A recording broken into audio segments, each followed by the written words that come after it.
Houston, Texas, as they welcome the Astros back to town. It's Game 6 of the 2021 World Series, with the Atlanta Braves up 3-2.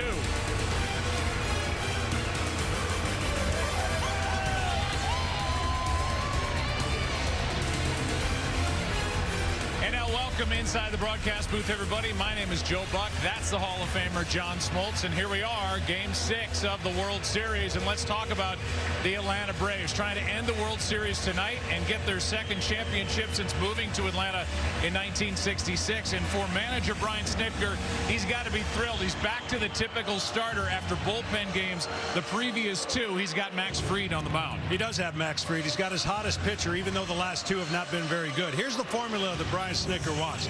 He wants 4 pitchers or less. That means Max is doing his thing. He's made his adjustments. There's the numbers, the first 13 after August, and what he's done his last 2. This is a game of adjustments. For Max Fried, if he can give him 6 innings, that's 4 pitchers for the Atlanta Braves. That's what Brian Snitker would like to have as a formula.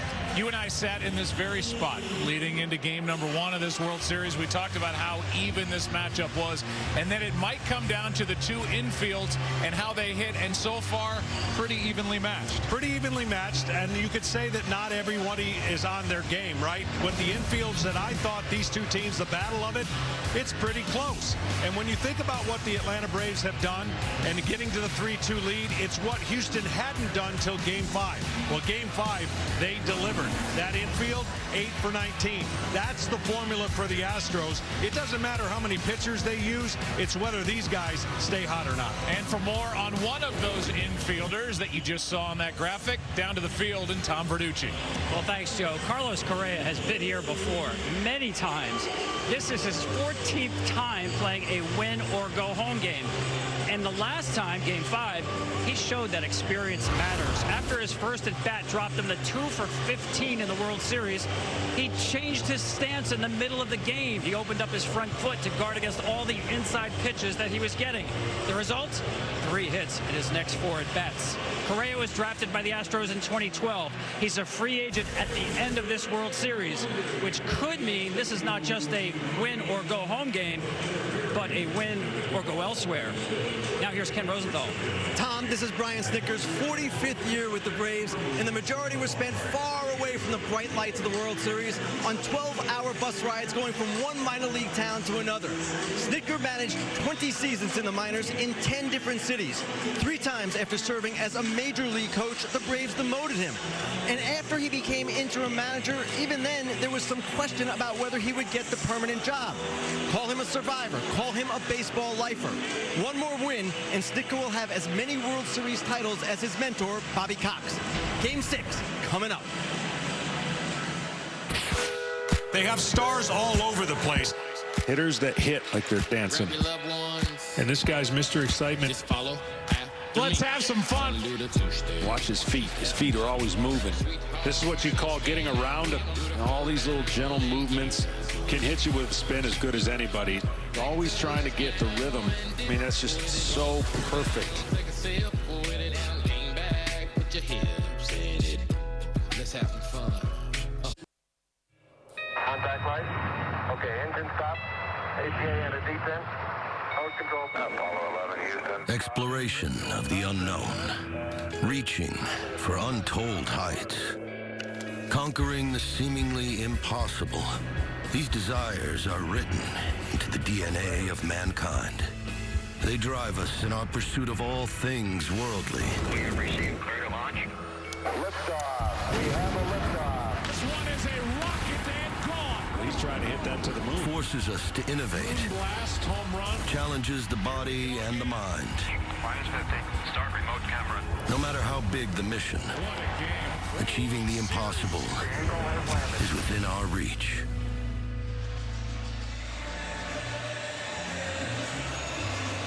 Well, the roof is open for the second time this postseason. Glad to see it open. 72 degrees outside, 72 degrees inside, I guess. It's kind of the way it works. Delightful here in Houston, Texas on the 2nd of November. And the Atlanta Braves are getting set to go. A little different look at the top of their lineup here for Game 6. They've got Eddie Rosario batting first, but Soler bumps up to number 2. Trying for a little thump there with the top 3. Heck, Austin Riley, who's batting cleanup, leads the Braves in average in hits with his 8 hits. Batting 5th is Adam Duvall, who hit a grand slam in Game 5. Jock Peterson is in right. Ozzie Albies struggling down to the number 7 position. Travis d'Arnaud and Dansby Swanson batting 9th at short. Against the rookie right-hander, 24 years old from Bolivar of Venezuela, Luis Garcia. Game of adjustments. He's looked at his film. He's ready to do the things that made him special, and that is that fastball, cutter, and breaking ball that he has. And in a game like this, he wants to give his manager less reasons to take him out and be on the attack. Short rest, but plenty of time to rest after, at most, the next 2 nights. Home plate umpire is Mike Malinsky with Chris Conroy at first. Ron Kulpa at second. The crew chief is over at third. Tom Hallion. Dan Bellino is in left, and Ted Barrett is out in right. Pat Hoberg and Tim Timmons running the replay room, and away we go. It didn't look good for these Astros to get the World Series back home when they were down 3-1 and down 4-0 after 1 in Game 5. But they went to work, and here we are. A 9-5 win 2 nights ago. Eddie Rosario leads it off and takes a strike. Fastball velocity has gone up since he's gotten in the postseason. You can understand that with the adrenaline. He's averaging about 93 miles an hour in the regular season. He's been up as high as 96 on average in particular games. Nobody could figure out Rosario through the first 2 rounds of the postseason. Against the Astros, they've been a little tougher on him. That's strike 2. 5 for 18. But he has reached base 30 times this postseason.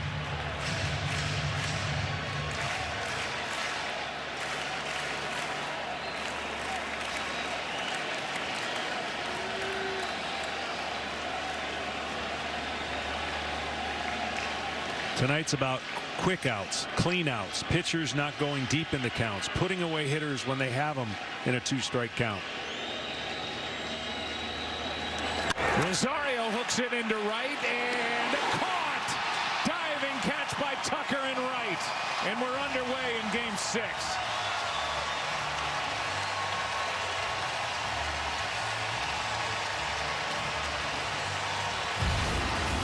Well, for Tucker, this could have got, his arm was getting trapped, but he makes the play. Watch him roll on his arm right there. His right arm, his elbow gets caught underneath, but he makes a great catch. It would have been an easy double to start the night for the Braves.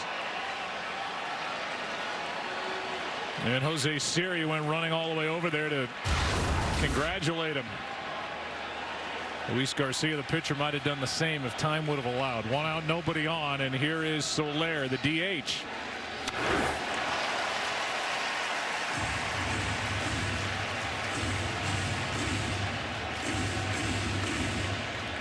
Jorge, 5 hits in this World Series. 2 of them have left the park.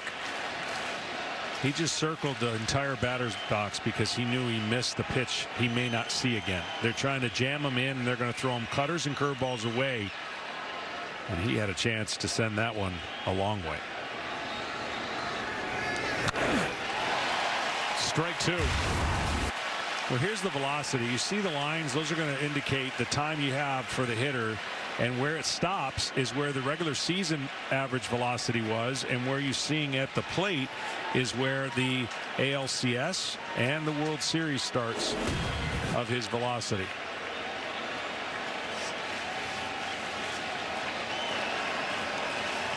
Career high in innings pitched as a pro. 0-2 is in the dirt. Well, he did not make a good 2-strike pitch to Rosario, so he forced one in the ground to make sure he wasn't going to allow another line drive to be hit with 2 strikes.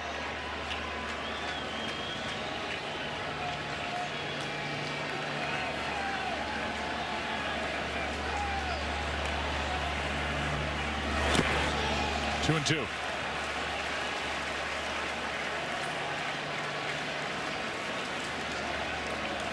One of the July editions for the Atlanta Braves. 27 home runs during the regular season between Kansas City and Atlanta. He's had some good swings in this World Series.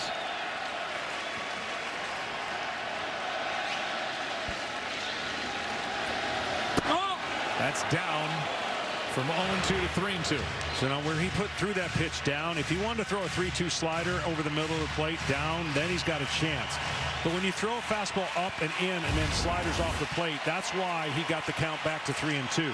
But you see the first move that Soler makes on the ball down, he'll make that same move on a slider that's down in the strike zone that breaks off the plate if they decide to do that 3-2.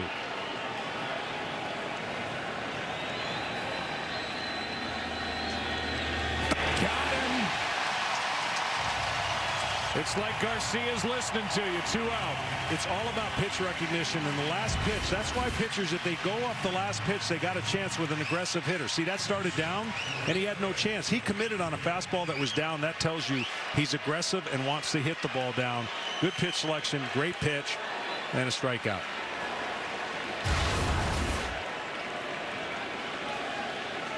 Now Freddie Freeman, who slides back a slot. 5 for 18 in this World Series with that mammoth home run he hit 2 nights ago. He should be aggressive early. Oh, man. He painted him down. If that ball was up a little bit, Freddie has been getting closer to getting his stroke locked in. He's had a kind of a streaky postseason, but they need him and the other 2 left-handers in this game to carry the load for the Braves.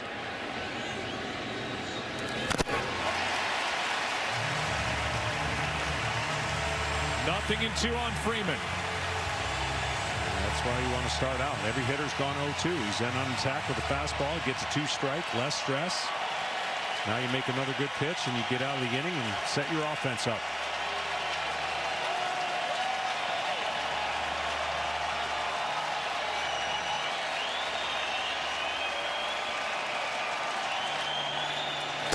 What a start for Garcia.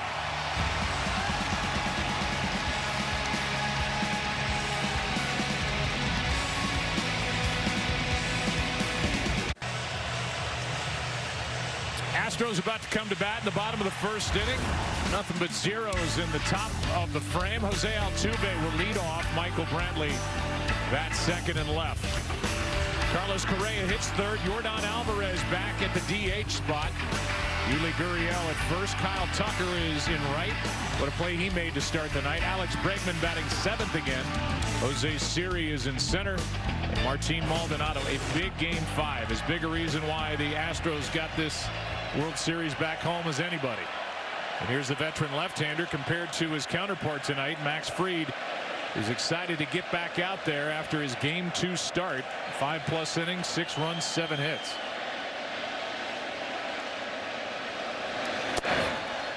That's already a good sign for Max Fried. You know, his system got shocked a little bit. He was on such a roll, and the Dodgers and the Astros beat him up a little bit. His command in only was part of the reason why they were getting to him. He has to show that fastball and changeup away. Ball's out. Because now he'll move the eyes of the Astros. They're so good on the inner part of the plate that when he challenged them in and missed his spots, they took advantage of it. So an encouraging sign. Even though he's missed away, it'll open up in later in the game. 2-0 the count.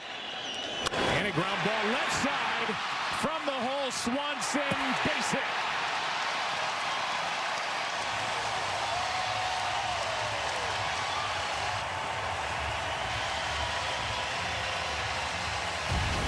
If he's aggressive in the zone, so are these hitters. Not a horrible pitch, but you got behind 2-0, and this guy, along with most of the right-handed hitters on this staff, on this club, they love the inside pitch. They're basically telling you, we're better at what we control than what you can do as a pitcher, and the pitcher has to be able to change that narrative, and he has to be very good inside with that pitch. Michael Brantley now.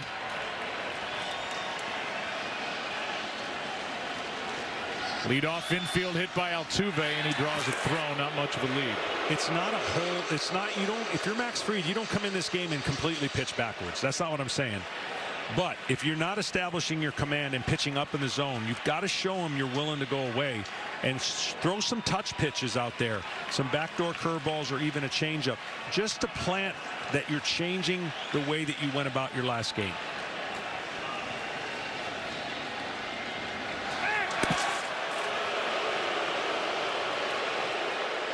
Altuve's got about a one-step lead over at first base, but Fried has checked on him twice. He has one steal, Altuve does, in this World Series, 2 for 2 this postseason.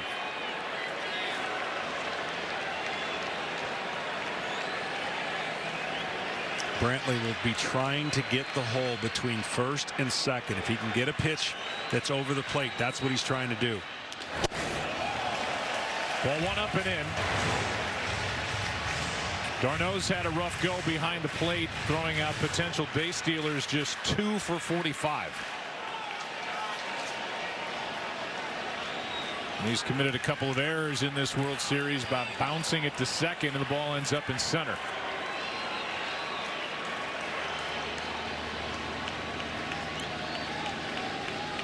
Here's a 1-0. Good pitch inside corner, ball and a strike. But early on, because you want to be aggressive with your fastball, he's not hitting his spots. He's missing by a foot in the first pitch, and he missed by 6 inches.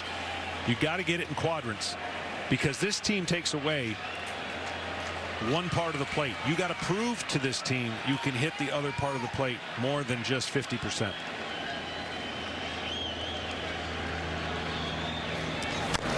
Jammed Brantley. Altuve will get to second and safe at first, and Fried is arguing that Brantley stepped on his leg, not on the bag, or that Fried got a part of the base. Right now it's 2 on, nobody out, and they're not going to challenge.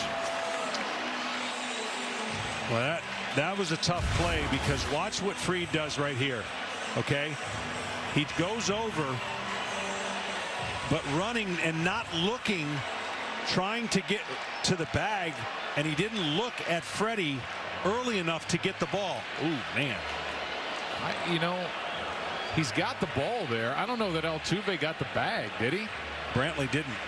And that's why Brantley. That's why I thought they could go over and tag him, but they never did. And he never touched the bag.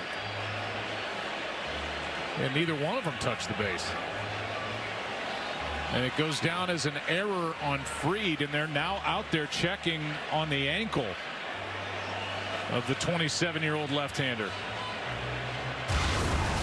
Well, we're gonna show this play one more time, and here's the mistake that Max makes. He puts his head down, running straight to the bag, and Freddie was ready to get him the ball early. If you get him the ball early, he has an opportunity to find the bag. So watch this play. They do this a million times in spring training. Okay, there's the play, but now he's not looking at all. He looks too late, and when you have to look that late, you can't find the bag. If he would have been looking at Freddie well before that, Freddie could have got him the ball on the run, and then that wouldn't have happened. Right now, he's got to look at Freddie, and see, Freddie wanted to throw it to him, and he couldn't because he wasn't looking at him. Well, thankfully, Fried's okay to continue with that right ankle, getting stepped on. And thankfully, those are rubber cleats. Ruled out a hit, I guess, right? No, they went E1. That's the call for now. Astros don't care. They have 2 on with nobody out. And Carlos Correa at the plate. Ball 1.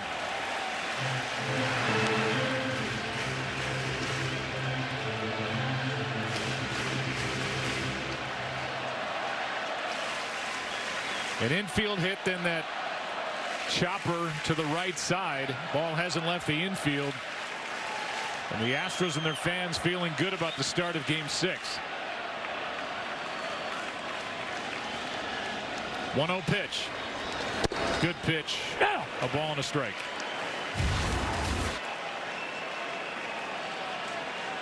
when he falls down with his glove, he catches the bag, but for whatever reason the Braves did not challenge that play because they saw the angle where his foot didn't touch the bag and didn't have time to see that angle where the glove comes down on the bag. Here's a 1-1 now. Strike two. Two good pitches to Correa from Fried. See, that's the key pitch. Painting inside now opens up the plate for his hard slider if he wants to, but when you're catching the middle of the plate, then it doesn't have as much effect. When you've gotten that pitch and a hitter backs away, now you can have a little more success in off the plate with a breaking ball. A strikeout for out number one. Perfectly done. When he didn't throw enough of these pitches against this great team inside. He was missing too far and then he didn't paint, but when he can paint inside and start that on the same lane, then the great hitters become a little more mortal, and then that pitch right there becomes a lot more valuable. Well, here's Yordan Alvarez, who's 1 for 16 in this World Series after dominating against the Red Sox in the ALCS. He was the MVP. We talked with Dusty Baker, and he mentioned he was going to have a gentle conversation about how that happened last series and get back to the fundamentals on this series.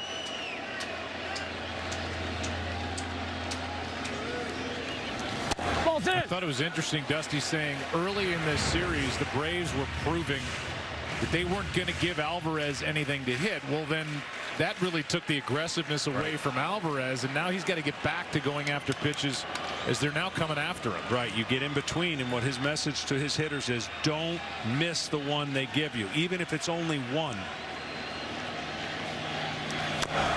To the right side, the runners end up at second and third, 2 out.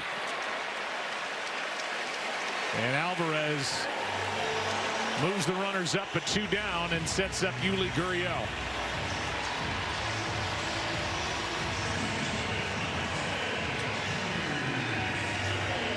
No good contact yet against Fried, but he's still got to make big pitches to get around this. This is what makes them tough. When Dusty moved his lineup and put this young man higher, this has worked in Game 5. Do have a base open. The AL batting champ, Yuli Gurriel, second and third, 2 out. Strike one. Our player resume sponsored by Indeed. 70 career postseason hits. 4th most all time by a first baseman with extra opportunities with more rounds. First player 37 years old or older to win a batting title since '04 when Barry Bonds did it. 0-1. Strike two. He's been really good in extending his fastball down. It has late life and it's exploding on the hitters.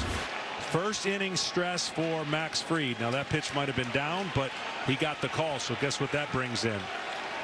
That brings in the slider down, and Dusty knew that might not have been a strike.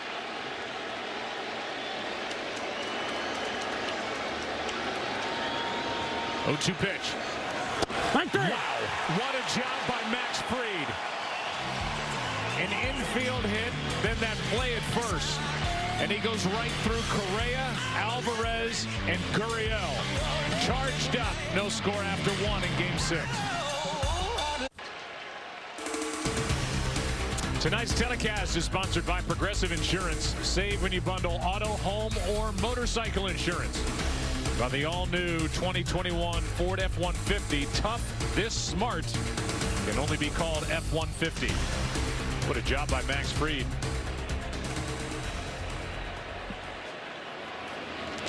As Garcia pounds one up high to Austin Riley. Yeah, I'm sorry, Joe. Max Fried went to another level, and that level was that fastball at 97 miles an hour. And what a job.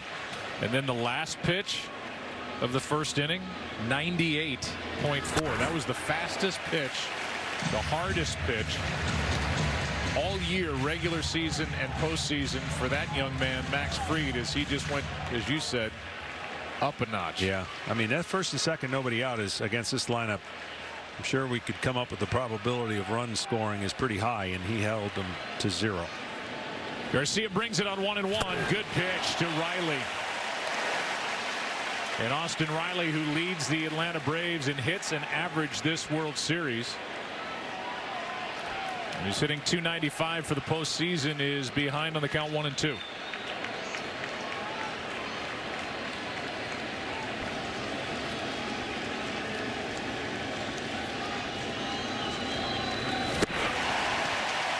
Strikeout number 3 and out number 1 here in the second for Garcia.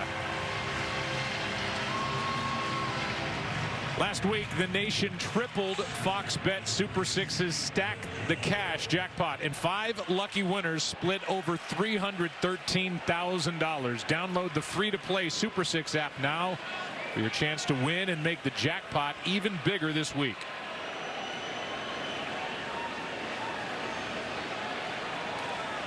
Three consecutive strikeouts by the 24-year-old. As Garcia rocks home another, and that breaking ball is laid off by Duvall. Ball 1.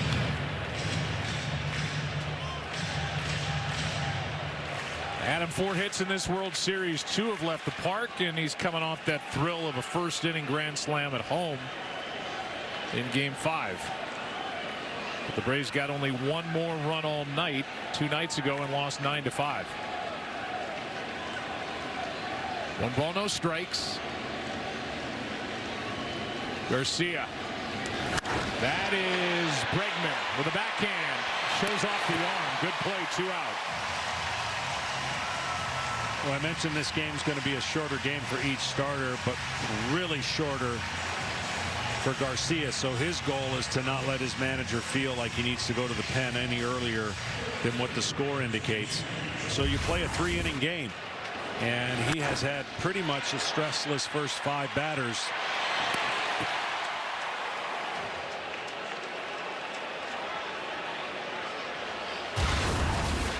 Nice play by Bregman. Here's Jock Peterson, 1 for 11 in the World Series.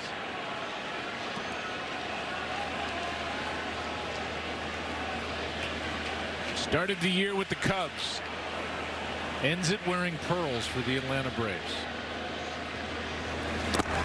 And they've stayed away from giving Josh any fastballs to hit. They're going to curve him to death if they can, or they're going to climb the ladder. And he's got to look to hunt a fastball. And even if he only gets 1, the same old theory. They got the shift on him, and they know what he can do with a fastball and the power that he has. Jock won a ring last year with the Dodgers, and he skies this one into shallow left. Brantley is there. Both pitchers appear to be on. An inning and a half in the books in Game 6. No score. Follow at MLB on Twitter, Facebook, Instagram, and YouTube during the World Series and all year long for your baseball content needs. Second inning, bottom half. Tucker first up. 0-1. Takes the ball low from Fried, who really did some pitching in the first inning to get around the hit and the error. Tucker 6 for 18.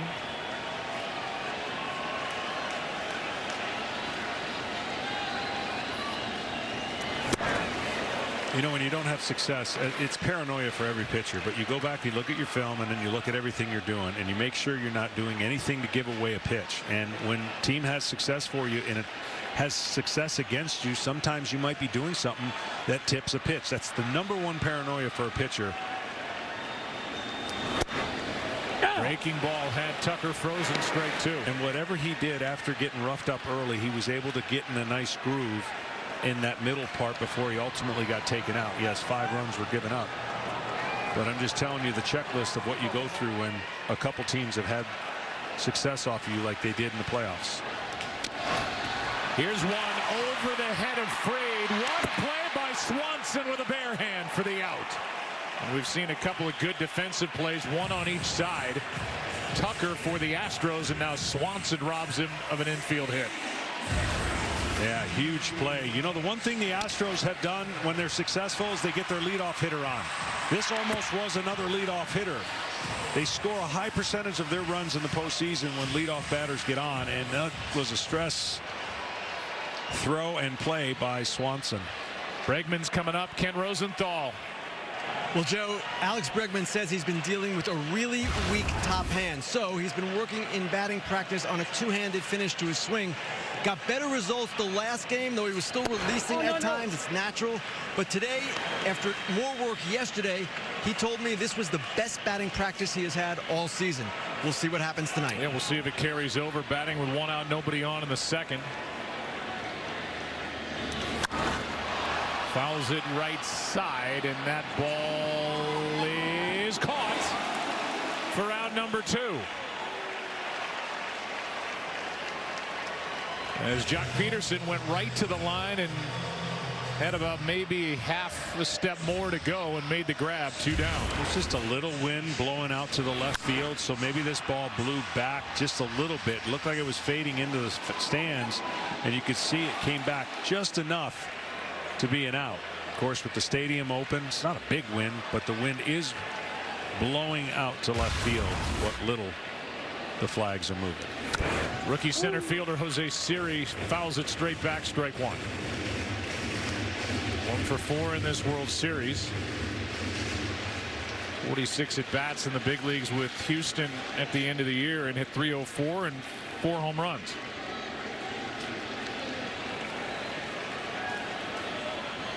Siri had a hit in his Game 2 start against Fried, and now he flies one into left.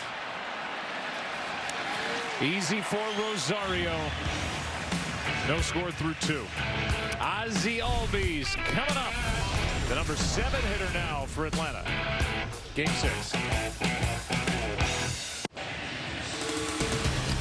Tonight's telecast is sponsored by T-Mobile, the leader in 5G. And by New Balance, we got now. Both pitchers have been on through the first 2. Third inning rolls in. Braves looking for their first base runner. Luis Garcia struck out 3. Albies, d'Arnaud, Swanson, bottom 3 in the lineup. Albies has got to be a little bit better. He's been in a funk, swinging in the first pitch almost every at bat. You see the average is down. He's the spark, just like Altuve is. He's a spark for the Atlanta Braves.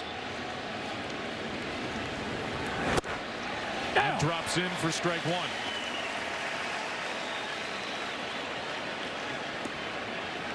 Braves are 4-0 after a loss this postseason. Trying to bounce back after that 9-5 loss in Atlanta 2 nights ago. Here comes the 0-1.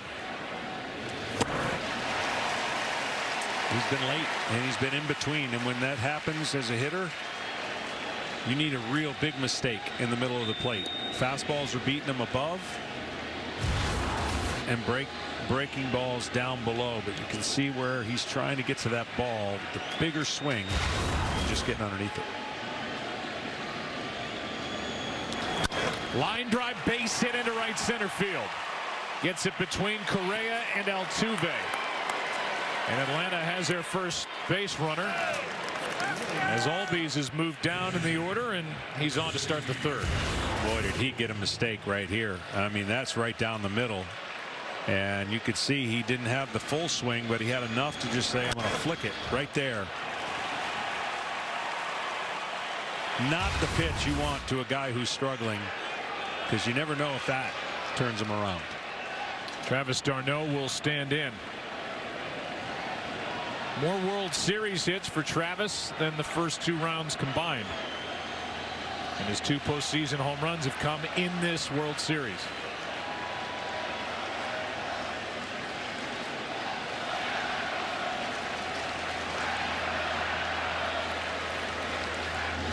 Albies has the only stolen base. There's been 1 for Atlanta in this World Series. And I would think the Braves need to be a little aggressive if they get a chance, because this is the one guy that can make things happen on the base pass. Now, He's trying to time him. He'll give the hitter better pitches to hit just being there, but you'd want to steal a base at some point in this inning.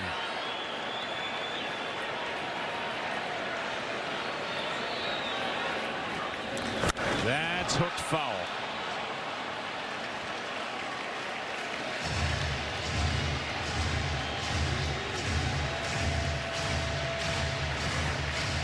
End of a long year for these guys.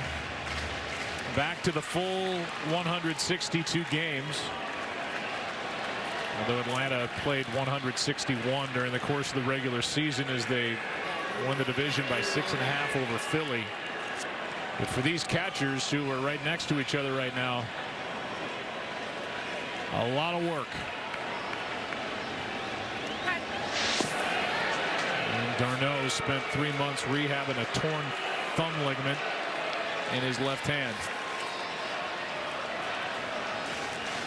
Braves had to use 7 different catchers to get them through the season, but it has been all d'Arnaud in the postseason.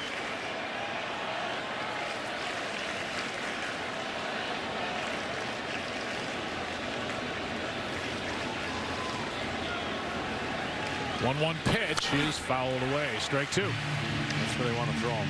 The outs are off the plate. He's good middle and middle in off the plate, but now that he's gotten him to swing away, he can chase a slider on the outside part of the plate.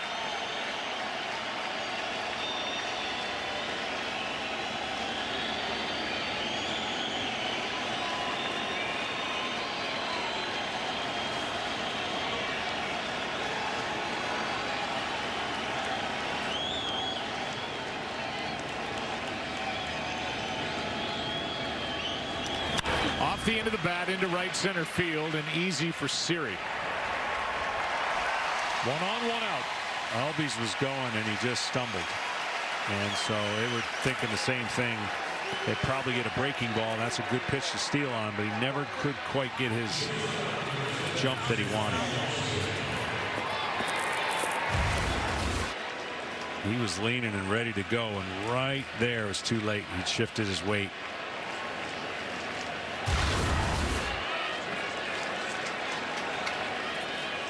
Here's Swanson, the number 9 hitter, with Rosario next. Good play to rob Tucker of an infield hit in the bottom of the 2nd, and a check as it's smothered by Gurriel in the dirt.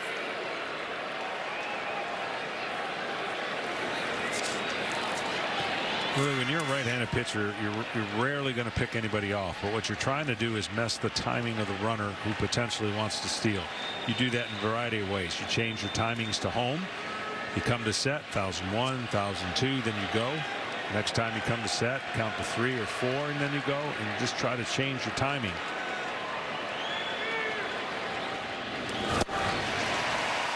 And then deliver a nasty pitch. Strike 1.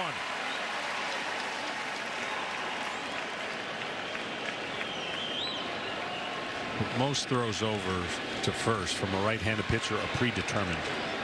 So you know when you come to set, you're going to throw over there already. Albies draws a throw. He was leaning again. You see, the way he comes to set with his feet kind of close together, it's going to be hard to pick somebody off that way. But you know he can dance. Just look at his windup. So his feet are probably quick enough to do the throw over. There he goes. And a fly ball into left field. Back at the wall. Caught by Brinkley. And Albies back to the bag. 2 out.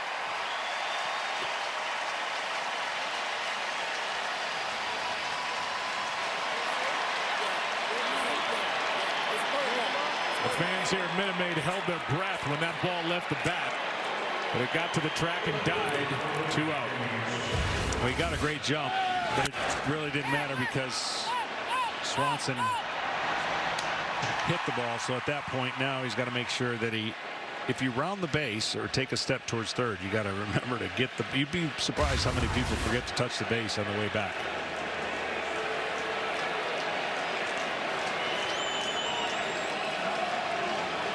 Swanson just missed it. Hit 27 home runs during the regular season.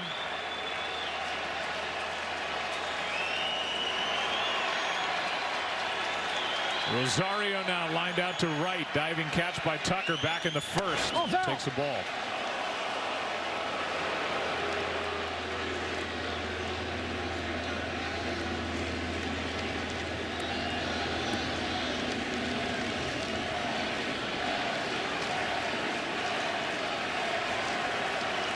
Signed a one-year deal with Cleveland. Picked up from Cleveland in July. Rehabbing an oblique injury cost him another month.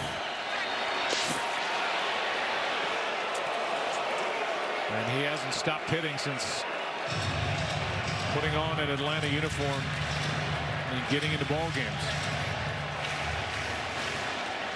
Well, the Braves have been pretty aggressive first time through the lineup. They've swung at 19 of 29 pitches from Garcia. So the plan was to be on attack for that fastball and not let him get too many secondary pitches on you, because their secondary pitches, he's wicked.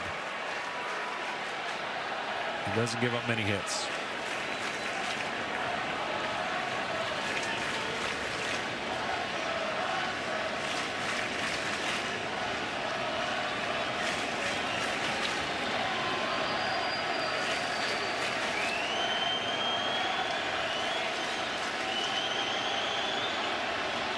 Albies stays put. And a ball. This is low to Rosario.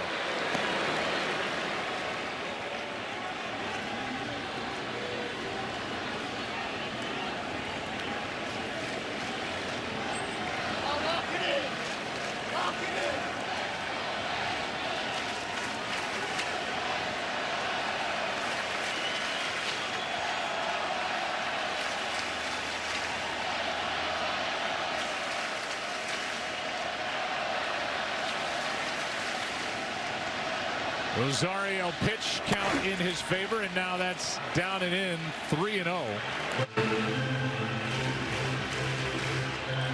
As he looks down at Ron Washington, his third base coach, with Soler on deck.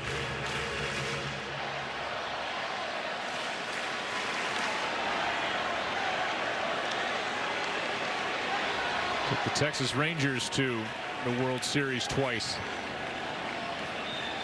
Ron Washington.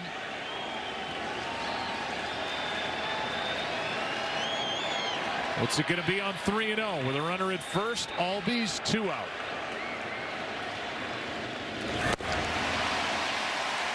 Trio changeup and a dandy that faded away. Put a little doubt in the hitter's mind, thinking you're going to challenge him, and the probability wasn't there, but it's too late because the hitter thinks that ball's a fastball and comes out like a changeup. Well, you know, Rosario wants to hit anyway. Yeah. He wants no part of a walk.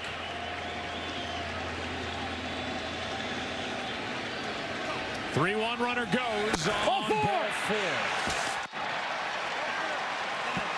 So a leadoff hit, now a 2-out walk, and the batter will be Soler here in the third.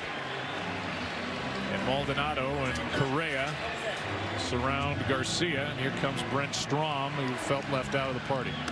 Yeah, the bullpen's going. Left-hander probably getting ready for Freddie Freeman. Said it would be a short leash, and if you're starting this game, you know that going in, you just want to be as clean as possible and not create any stress.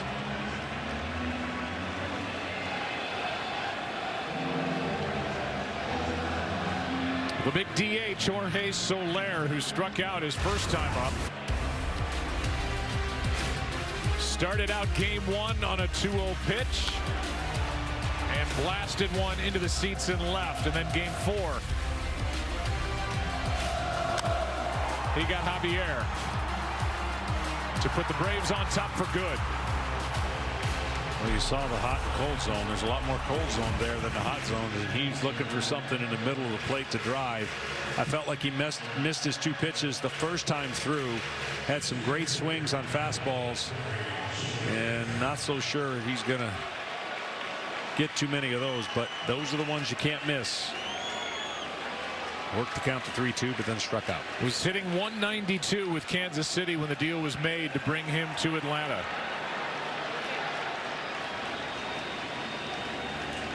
Turned it on with the Braves. What a chance for Soler and Atlanta. Ball one, nowhere close.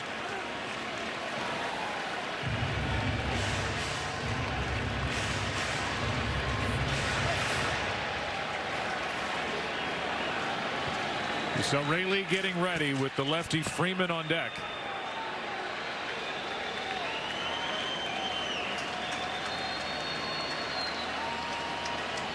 Right now a battle between Garcia and Soler.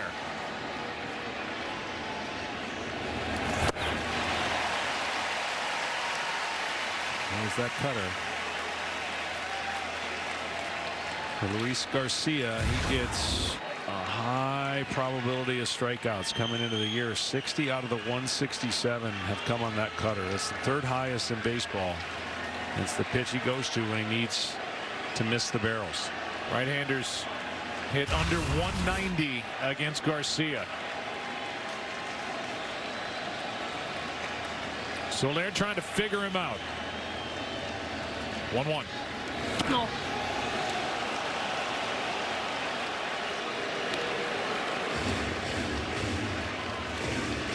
Fifth start this postseason for Luis Garcia. 1-2 record over his first 4 starts, but his last 2, 9 1/3, 1 earned run. 13 strikeouts, 5 walks coming in. His game 6 was a gem in the ALCS, a 5-0 win. Didn't give up his first hit till the 6th. 2-1. No. Checked it. 3-1.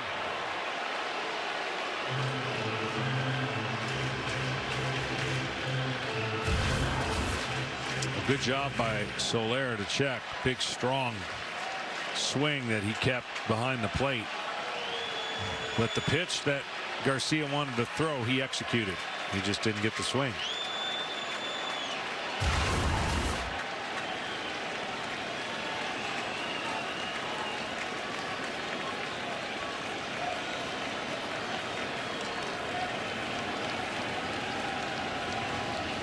Three balls and a strike. Soler. What a pitch. Full count. That was a great pitch. You're tempted here after so many breaking balls to try and speed him up on a fastball up in the zone to get him to swing over the top of it, because he's seen a lot of these now in this at bat. This is going to be his last pitch if he doesn't get him out. I think just as how hot the left-hander's been getting up and ready maybe for Freddie Freeman. So what's it going to be?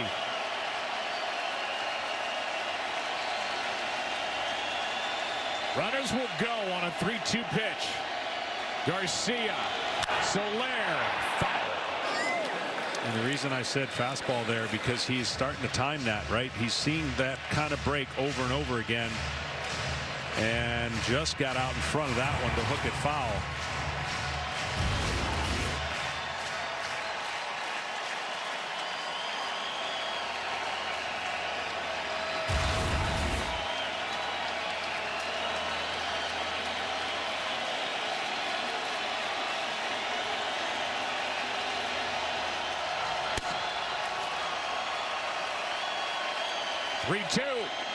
Another foul.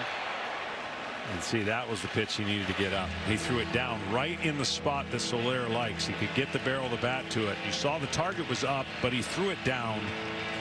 Right pitch, just wrong location. So Christian Javier, now the right-hander, has joined Brooks Raley in the bullpen for Houston.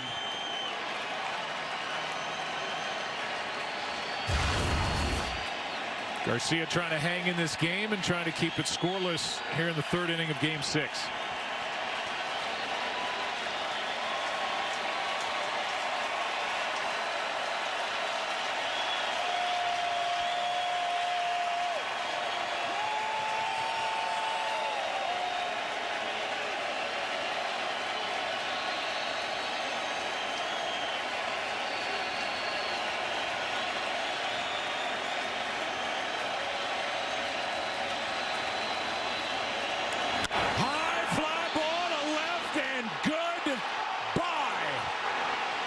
Soler with a monster blast into left, and the Braves lead 3-0 here in the third.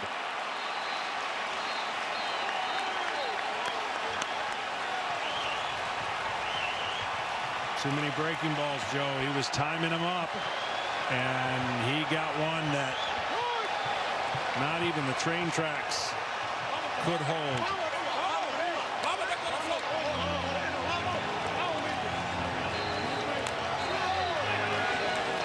Jorge Soler.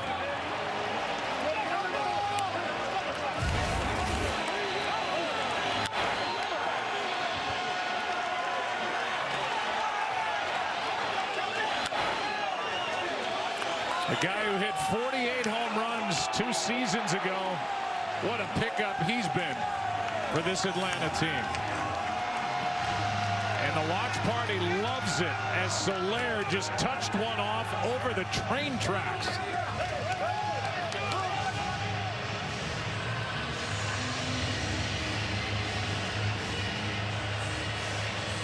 And the first big moment of this game belongs to Atlanta and Soler, and Garcia knew it.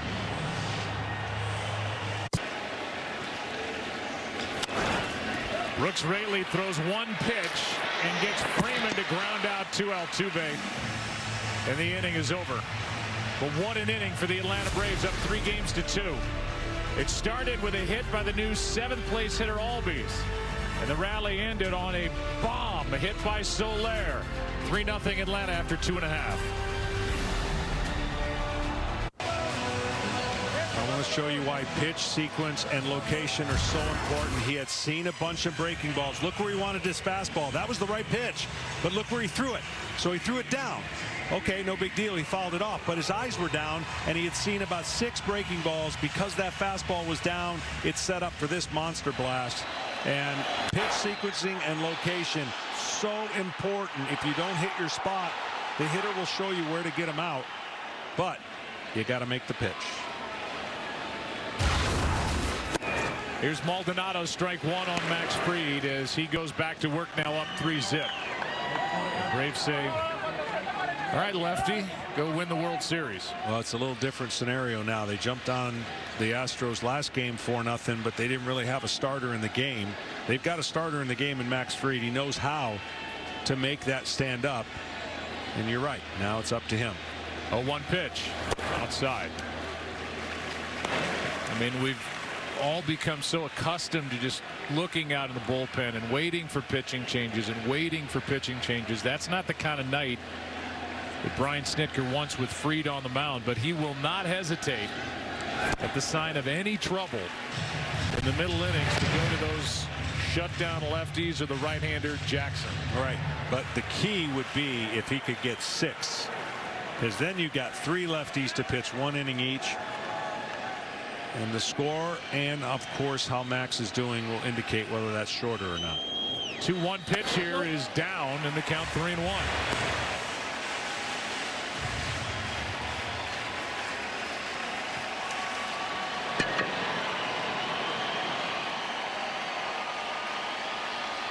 Maldonado. Now, the one thing that every pitcher, not every pitcher gets to be in this situation, right? You got an elimination game if you win. You've been given that 3-run lead that you don't even think you're going to get because you're trying to focus on a 0-0 game.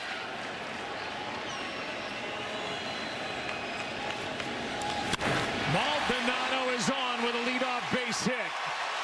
All of a sudden alive and well at the plate is Martin Maldonado on to start the third. To finish that thought, I had to learn in Game 7 when I was given the 3-0 lead to let my anxiousness go away, because I got anxious. It's like 3-0. Now we're going to win. Now you're thinking about winning. You got to continue to pitch.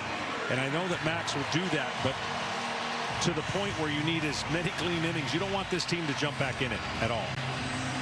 Well, they can do it in a hurry. Yes, they can.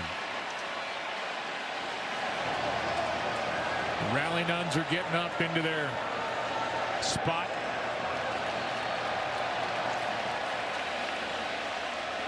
And they want to see something big out of their second baseman. Strike 1. He's done it many times. The Astros have hit 2 home runs during this series, and he has both of them. 23 in his career during the postseason. Infield hit his first time up.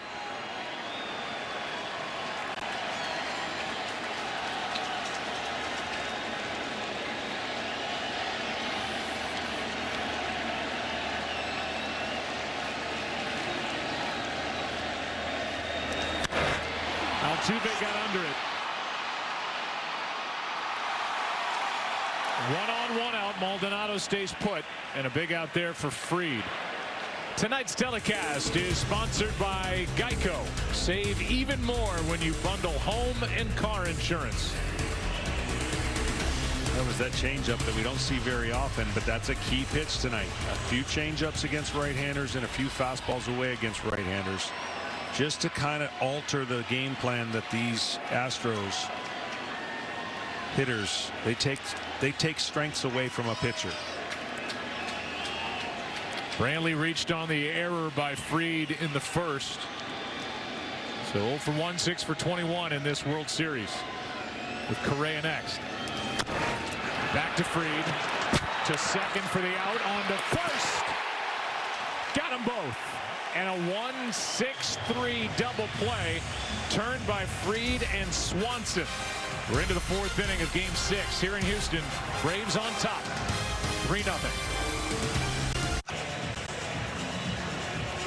T-Mobile, the leader in 5G coverage, wants to send you on the baseball road trip of a lifetime. Win tickets to all 30 MLB ballparks and an RV to get you there.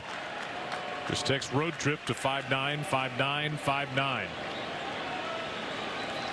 A 446-foot home run over the train tracks last inning by Jorge Soler, and the Braves lead 3-0 in Game 6.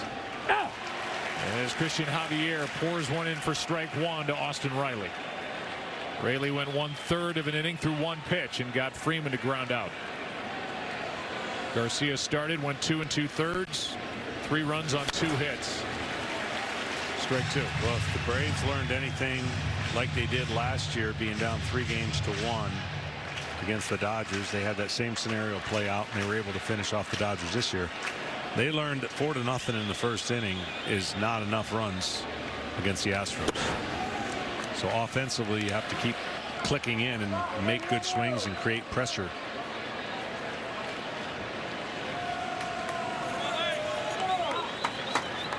Austin Riley struck out his first time and now takes outside to even the count 2-2.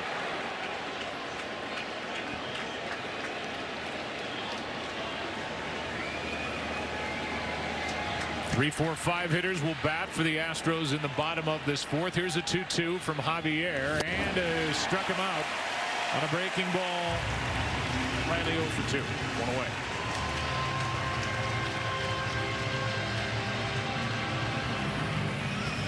That's one of those rare breaking balls that tie you up. It started inside. His first move is kind of open up his hips, and he couldn't get the bat to the barrel. That's not the way you normally strike somebody out with that pitch, but his break was good enough. Brings in Adam Duvall. Big power year for Duvall. Good breaking ball from Javier. The Braves now have 21 World Series runs scored. 15 of those runs via the home run. They've hit 9. The Astros 2 solo shots by Altuve. That's it. That is left side foul ball out of play. Strike 2.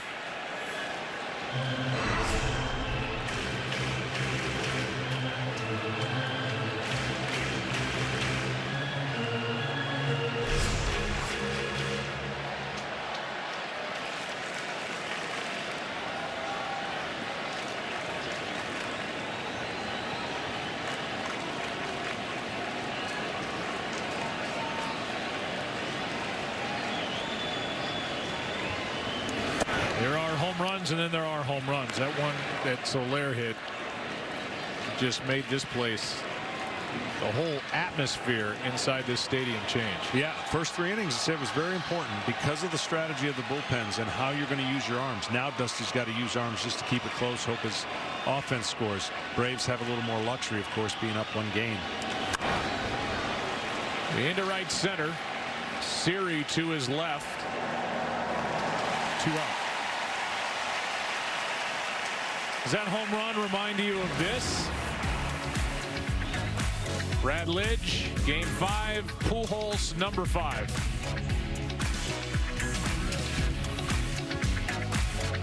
And only because those back windows are closed did that thing stay in the park. Roof is open, and on to the street it went.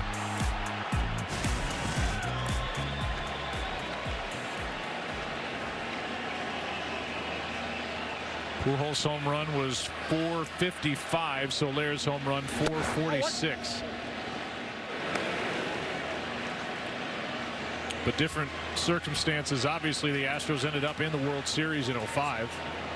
Lost to the White Sox. Soler has pounded 3 home runs. Good pitch from Javier to Jock Peterson. 1 ball, 1 strike. And we showed you earlier, I mean, the hot and cold zones, there was blue all over the strike zones except for right down the middle. You could put that flaming hot now for Soler because he's gotten his home runs right in that spot.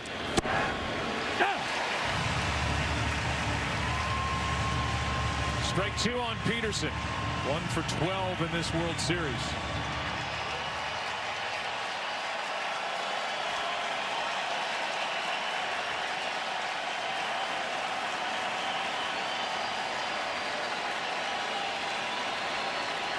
With 2 down. Oh, no. Peterson lays off.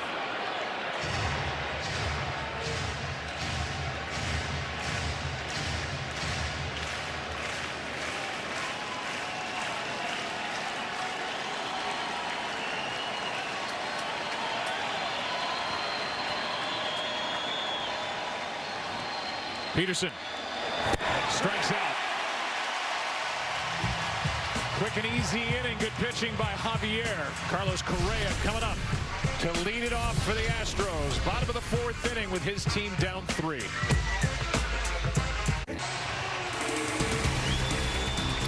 Tonight's telecast is sponsored by Steal a Base, Steal a Taco, only at Taco Bell. And by Indeed, we help people get jobs.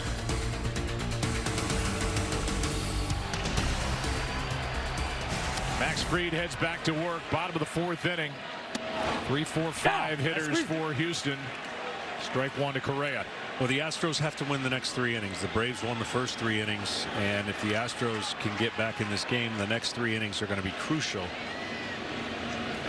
Because waiting in the bullpen are some fresh arms, and they happen to all be left-handed, with the exception of Luke Jackson. Talking about A.J. Minter, Tyler Matzik, Luke Jackson. The closer is the lefty Will Smith. Here is a 1-1 from Fried on the way. Max Fried got into a 2-on, nobody out jam in the first inning. Struck out Correa, who's at the plate now. Got Alvarez on a chopper to second and struck out Gurriel on a 98-mile-an-hour fastball. Correa grounds to third, foul. And really since then he's been in charge. He allowed the leadoff hit to Maldonado last inning, but got Brantley to bounce into a double play. Well, he's done all the things that you look for in making changes. Now the hitters for the Astros are going to have to adjust because he isn't stuck in one lane. He's shown the changeup. He hasn't really thrown the backdoor curveball or the big curveball as much. He's used more of a slider fastball attack mode. The first time he faced him, his four-seam fastball, he had thrown it only 24% of the time in game 2, way up in this game. Here's a 1-2. Well, you talk about 3 or more runs of support for Fried. 39-3. His career record, 15-1 this season.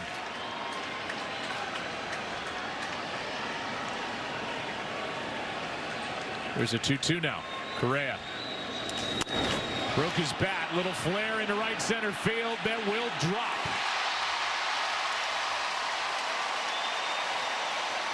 And Alvarez will be the hitter. And we'll send it down to Tom Verducci. Yeah, Joe, I thought in that Game 2 start, Max Fried went away from his fastball really too soon. As John mentioned, 24% fastballs. That's the second lowest in any start in his career. How about tonight? Max Fried comes out through the first 3 innings throwing 75% fastballs. He has established that, now can get to his secondary. And you mentioned the pitch to Gurriel, not just his fastest this year, the 3rd fastest out of more than 4,000 in his career. Alvarez grounds one to Albies. The flip out over to first. They got them both. Back-to-back innings, turning a double play. And this one goes 4-6-3, 2 out, nobody on. They don't get this double play if it doesn't hit the mound, I don't believe. And the mound kicks it back towards Albies. Watch this, right up the mound. See it kick it, and then slowed it down and let Albies get to it. So the mound, where Fried is doing his work, also helped on this ground ball, making it a much easier play to turn 2. Swanson has 2 errors in this World Series, but his manager Brian Snitker was stunned that he was not a finalist for the Gold Glove Award at shortstop. Here's one right side. Albies to his left. What a job by Max Fried. Gives up the blue pit to start the inning, gets a double play and a ground out on the next pitch. These guys up the middle turned it beautifully. 3-0 still back after this from your local Fox station. Play Ball is baseball and softball's initiative to highlight the fun and accessible ways to play the game for all. Find a league near you. Go to playball.org and follow @playball on Twitter, Facebook, and Instagram. Strike one to Ozzie Albies. Talked about the lineup changes that Dusty Baker made before game number 5. They paid off. Brian Snitker moving Albies out of the number 3 spot to 7th. And he started that 3-run rally in the 3rd inning with a base hit into right center. 1 ball, 1 strike. And has already come into this game more patient. And I think, you make those adjustments and talk and walk through your. But it's hard sometimes. You get in these moments and you tell yourself you're going to do one thing, and then all of a sudden you get to the box and you swing. It's because that's what he really does during the year. Well, Javier misses high, 2-1. I played with guys that left the dugout saying, I'm taking the first pitch, and then got in the box and swung up. They just couldn't make that connection. 2-1 here is chopped foul.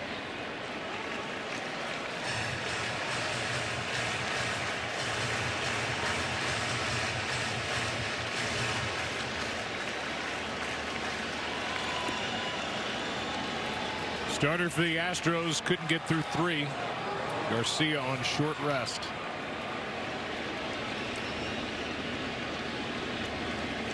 Rayleigh, now Javier, and a foul out of play left side.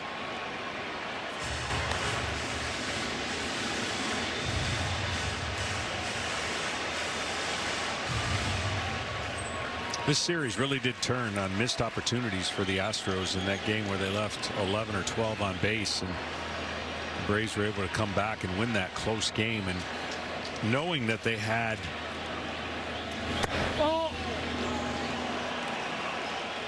in game 4, knowing that they had game 5 still filled with relievers, and that's where Houston turned it around after being down. And this series is going to be dissected, no matter how many games it goes. It's going to be dissected from the standpoint of, I guess some of the focus will be starting pitching not going deep enough for the team that doesn't win. A leadoff walk puts Albies on base. We'll bring in d'Arnaud and give us a chance to tell you this week on Thursday Night Football. Carson Wentz, Jonathan Taylor lead the Colts against the Jets. It all starts at 7:30 Eastern, 4:30 Pacific on Fox NFL Network and streaming on Prime Video. First man to reach here against Christian Javier, and here's d'Arnaud. The Jets shocked the world this weekend. The legend of Mike White. I'm anxious to watch that game, actually. There's a strike. Excited to see how he plays. And then Carson Wentz has to bounce back from a couple of interceptions. I believe he'd gone 5 straight games without any interceptions, and then 2 in the loss to Tennessee on Sunday, and an overtime loss at that. Nothing in 1. The count on Darno. Fly to center his first time.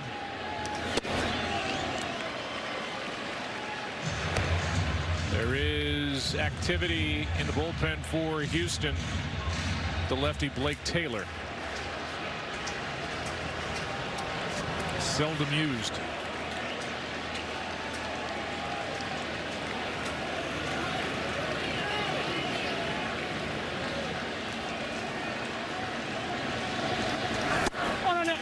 Darno couldn't hold up. Strike 2.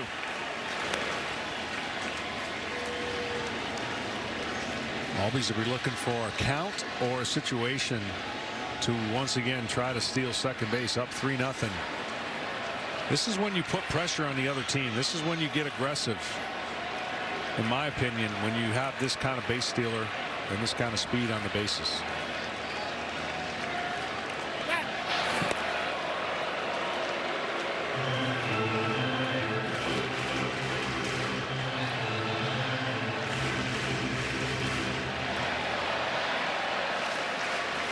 Dirt ball read.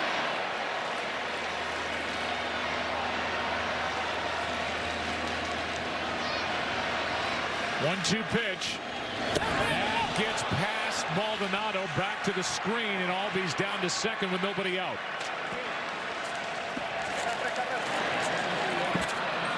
Wild pitch from the right-hander Javier.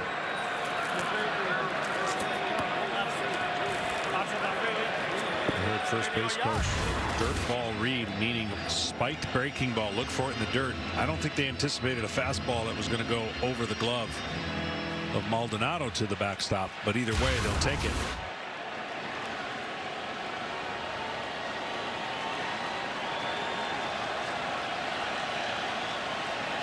Two and two, the count on Darno. Swanson next, and then the lefty Rosario. That's why Taylor's up. Here it is.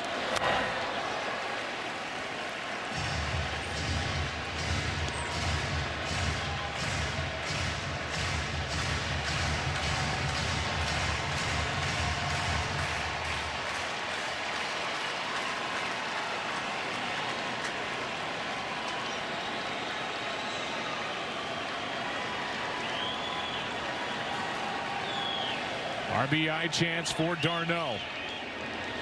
Javier brings it and strikes him out.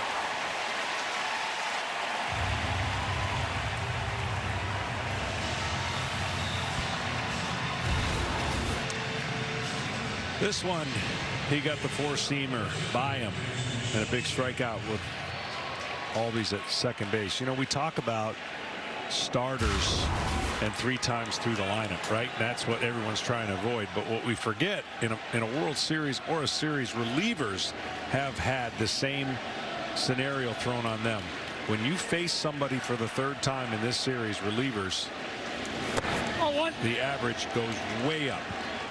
174 in the first, 120 or 227 when you face that same guy the second time, and then 381.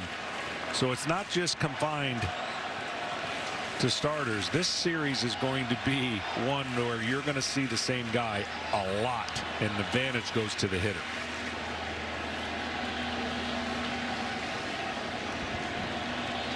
Runner at second, 1 out, 1-0 pitch. Swanson takes ball 2. Rosario sneaks a peek into the Houston dugout, wondering if the lefty is getting ready for him. Most likely Blake Taylor. And that's why it may seem trivial, and they're like, well, what's the difference if a starter went 1 more inning? It's huge. You back everybody up. You don't have to get into that scenario from the very beginning of the series. And this series for the Astros started off very slowly in their starting rotation, and it really hasn't picked up. Even as great of a game that Greinke pitched, he only went 4 innings. 2-0 breaking ball for a strike. Well, the two starting pitchers combined in games 1, 4, and 5 for less than 5 total innings. Yeah, I mean, it's hard to sustain that and ask your studs in the bullpen to just keep being that perfect. It's just too much to ask. 2-1 pitch here, and same result.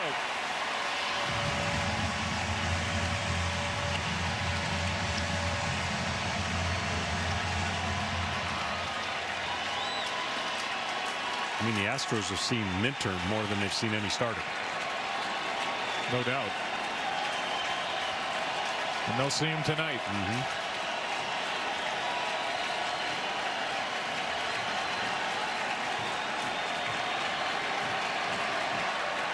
Here comes a 2-2 pitch from Javier. Foul back.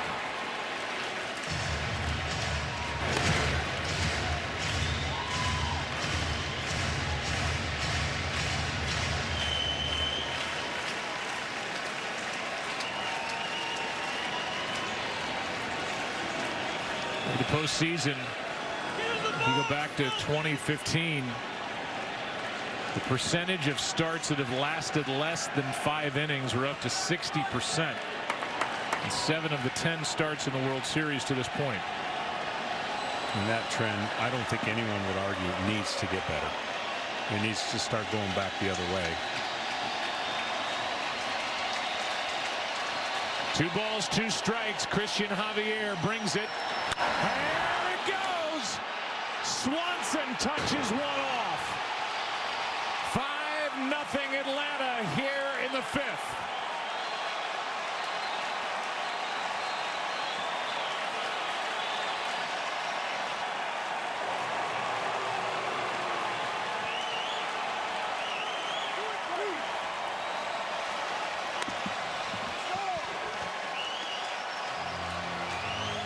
Second home run of this World Series, and there was nothing cheap about it.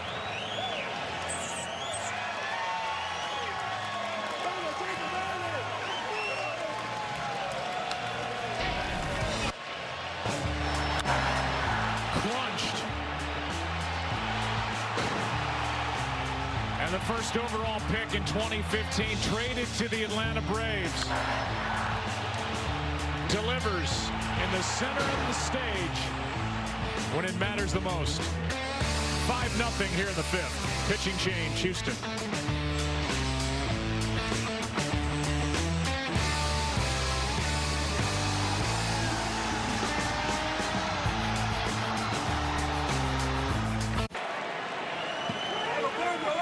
Dansby Swanson gets Christian Javier for the 2nd time in this World Series. Yeah, faced him 3 times, had a walk, homer in game 4 in the 7th, now homer game 6 in the 5th. Last 12 runs for the Braves via the home run ball. And they've touched 2 off tonight. The 3-run shot by Soler, who's on deck. And the 2-run shot by Swanson that chases Javier. 0-1 pitch to Rosario from the lefty. Taylor misses up and away. 1 ball, 1 strike. Rosario drew the walk in front of the 3-run home run by Soler against Luis Garcia back in the 3rd.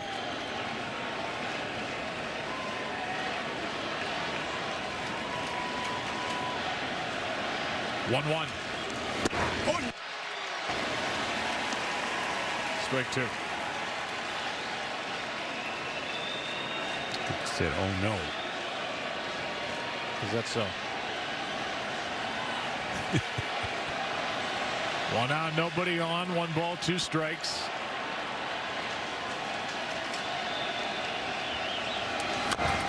Rosario back to Taylor. 2 up. StatCast powered by Google Cloud. Last time Jorge Soler was up and out and went. 446 feet.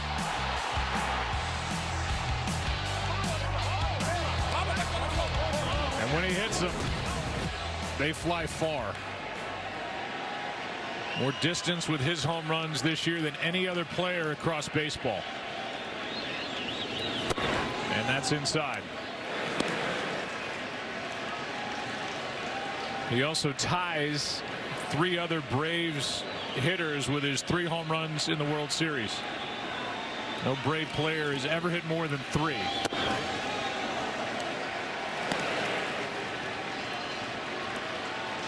Here's what he's done. Game 1 leading off in the first inning on a 2-0 pitch. Atlanta won. Game 4 the go-ahead pinch hit home run in the 7th after the Swanson homer of Javier, and now the 3-run blast here in the 3rd inning of Game 6 for the first runs of the night. 3 pitches inside, and they count 3-0. Ryan Klesko hit 3 home runs in the '95 World Series. Lonnie Smith 3 in 1991. And Hank Aaron hit 3 in '57. The Milwaukee Braves. That's ball 4.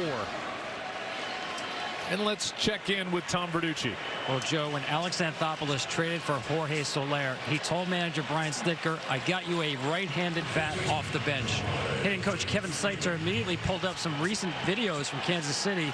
Was so impressed by Soler, he ran out of the room and grabbed bench coach Walt Weiss and said, Walt, you got to take a look at this. They then went back and went into Brian Snitker's office and said, Brian, this guy is much more than a right-handed bat off the bench. We need to talk to Alex. Here's Freeman. Pitch outside, ball 1. And the reports they got from the staff in Kansas City was he's right now in a good position. So, yeah, the average is under 200. But you're getting more than just a matchup guy. Timing has been everything, and the timing for the Atlanta Braves and all those moves. Freeman hits it foul left side down the line and out of play. Freddie Freeman 0 for 2 tonight. As great as all those moves were, and they were fantastic. Got a little lucky in some of those, but that's what you got to do.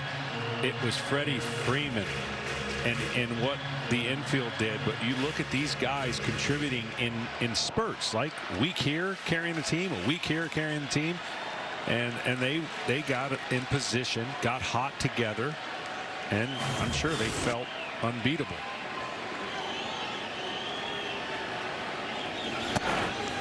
That bottom line, the 12 home runs by those in-season acquisitions, the most in any one postseason for any team.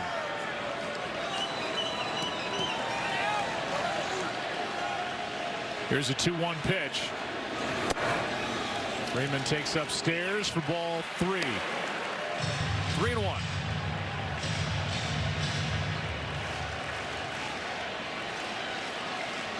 Riley on deck. 3-1 pitch here. Flied into left center field. Well hit. Back at the track. It's off the wall. Soler digging around third. Here he comes. It's 6-0 Atlanta as Freddie Freeman delivers here in the 5th.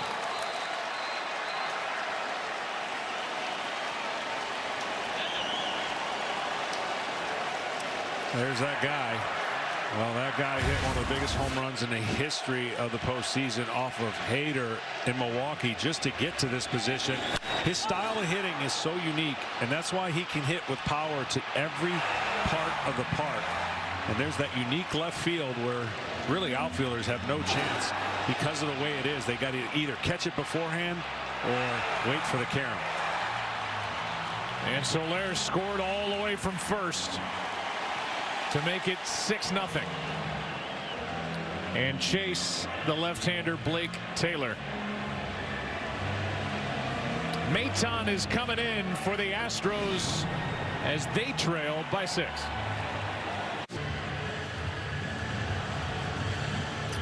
Freddie Freeman has been the rock at first base for the Atlanta Braves as Maton takes over and fires a strike to Austin Riley. Freeman out at second base right now. What an impressive postseason it's been for Phil Maton. And what a career it's been for Freddie Freeman, the free agent to be for the Atlanta Braves. Here's the 0-1 from Maton. It's on the outside corner, 0-2. He's been outstanding at executing what is his strengths and throwing the ball up and spinning a breaking ball out of that lower three-quarter angle and beating a lot of these hitters in the postseason with the ball up.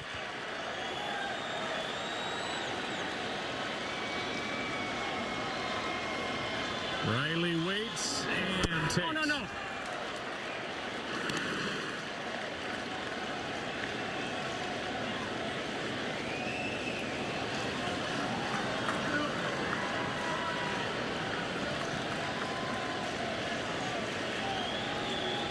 Five pitchers tonight already for Houston. We're in the fifth. Here's a 1-2 pitch. Outside.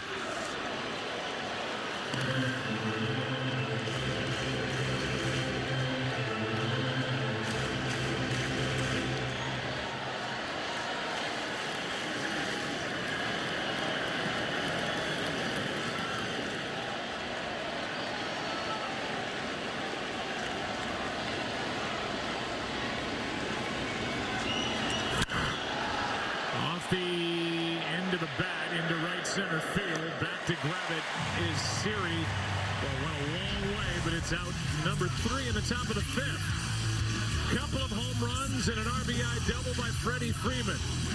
3 in the third, 3 in the fifth, and leading by 6 in Game 6.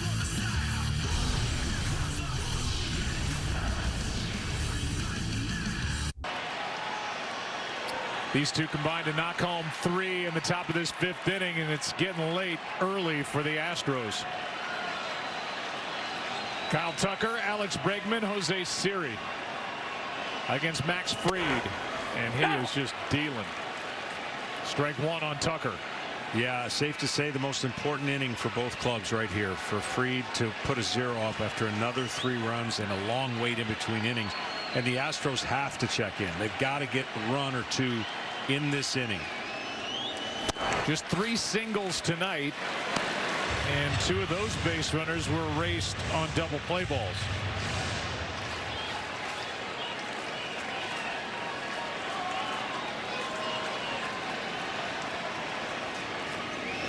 That skips in. I got you. Ball 1 on Tucker.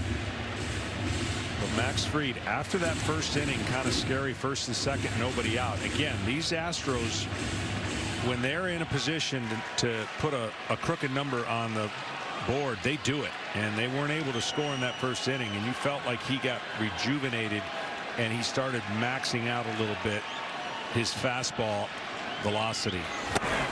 How about that? A strikeout starts the 5th, and that's 3 strikeouts for the lefty Fried, who is cruising. The game summary: Max Fried now 4 1/3, no runs, 3 hits, 3 strikeouts, no walks. Jorge Soler, 3 go-ahead home runs in this series. What a pickup. And then their shortstop has come of age here in 2021. His 2nd home run of this World Series, a 2-run shot in this 5th. Here's Bregman 0 for 1. Out in front of that pitch, strike 1. And see, that's what you've established if you're Max Fried. Now you can start spinning some breaking balls. Now you can start turning the hitters around in his philosophy.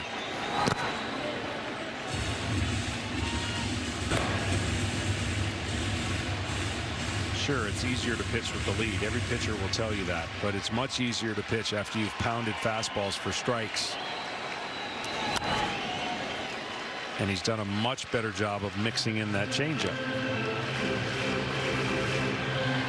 Sometimes you have a game where you just don't have the feel for those secondary pitches, or you don't have the feel for command of your fastball, and you have to adjust accordingly.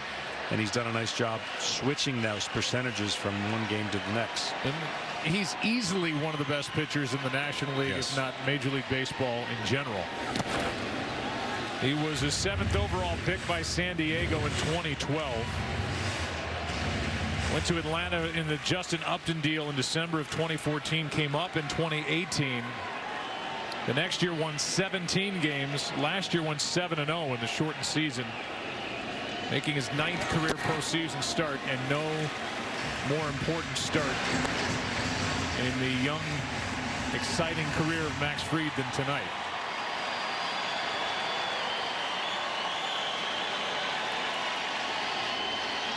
Here is a 3-2 now. And struck him out looking.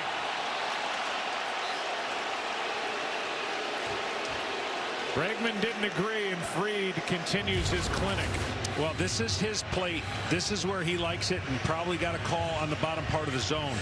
When Jacob deGrom broke into the game, he had an arm side fastball, which is the same side we call Max Fried a glove side fastball, because he's throwing it to where his glove hand is. Nobody dominated inside better than Jacob deGrom. And the point I'm making is the reason he's the best pitcher in baseball is he learned how to pitch on the other side of the plate over time. That's the progression for Max Fried. He dominates in glove side. When he can start throwing enough pitches on the outside part of the plate, he will start dominating. He's got a 1-2-3 inning. If Peterson puts it away, and he does. And just 52 pitches so far through 5 shutout innings, leading by 6 here in Game 6. Tonight's telecast is sponsored by Lincoln and the power of Sanctuary. And by Tide. Turn to cold water washing with Tide.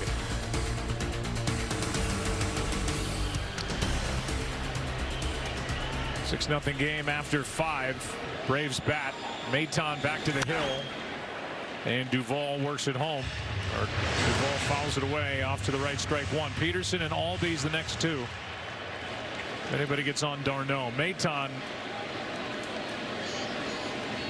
has been sensational. Came on last inning and finished off the top of the 5th.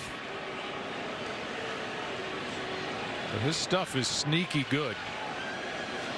Sure is, and he hasn't made many mistakes, and that's why he's got the success he's had for this team, really getting over from Cleveland and creating a different angle out of their bullpen. Well, these two general managers are proving how important in-season acquisitions can be. And teams that just stand pat, don't want to add payroll, don't want to give up some prospects.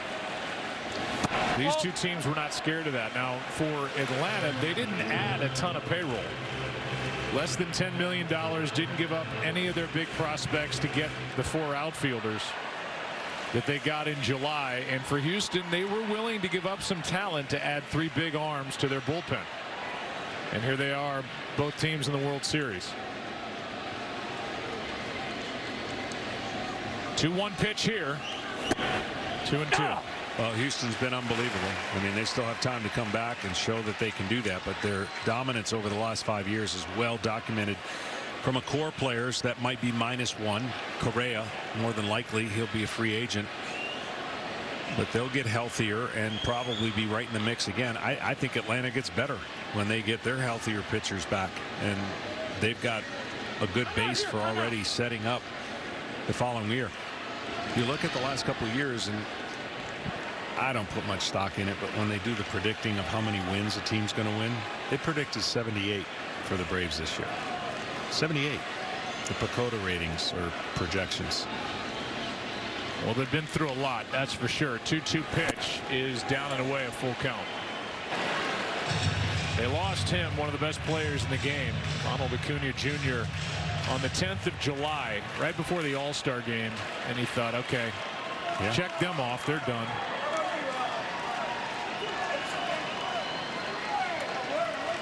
Not so fast. 2 other big pieces not available as well. That's off the end of the bat. Nobody's over there for Houston, and a base hit to start the 6th. Duvall gets his 5th hit of this World Series. Wasn't pretty, but he'll take it. You know, they thought Mike Soroka is the right-handed complement to what we're seeing out of Max Fried, but he's lost 2 years because of Achilles tendon issues. And then Marcell Ozuna, who was placed on administrative leave by MLB after a May arrest for domestic violence charges, and he was their top home run and run producer last year. And So the hits just kept coming, and they kept trying to fill holes.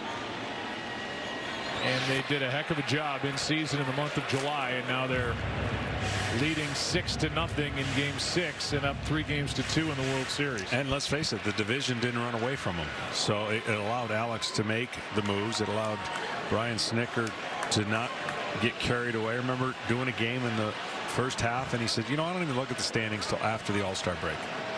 And there's some truth to that with Brian, and he means it, because so many things can happen. In the second half, a lot of things happened. Well, they became this year the 4th team ever to reach the World Series after having a losing record at the All-Star break. 64 Cardinals, 73 Mets, 91 Braves. Yeah, I remember that team. Peterson now flies one into right, got under it, and Tucker is back to grab it. But it's been that steady hand in the corner of the dugout in Brian Snitker, who is in his 45th year in the Braves organization, his 5th full year as manager, and finally got a chance. He'd been demoted within the organization a couple of times. Finally got a chance to manage in the big leagues at the age of 60. At a time where it seems like organizations are looking for the latest model on the floor and somebody young and analytically minded. They went with the old school guy as Albies gets a base hit into right, and Snitker has blended the analytics with that old school baseball feel after learning from one of the best ever in Bobby Cox. Played 4 seasons in the Braves minor league system in the late 70s. Began his coaching career in '81. Was up with the Braves a couple of different times, then became the interim manager in 2016, taking over for Freddie Gonzalez, and then they've won 4 straight division titles. He's in his 5th full year, and he's got his team in great position to win the 2nd World Championship since the Braves moved to Atlanta in 1966. 2 on, 1 out for Travis d'Arnaud. Maton gets it by him. And if you ask Brian Snitker about his wife Ronnie, who's been there with him the entire ride, he told us she's everything. She allowed me to go do this, and there were 16 straight years that he left in February and didn't come home until September, and Ronnie handled everything. So that's a partnership between Brian and Ronnie that has Mr. Snitker in a really good spot here tonight in Houston.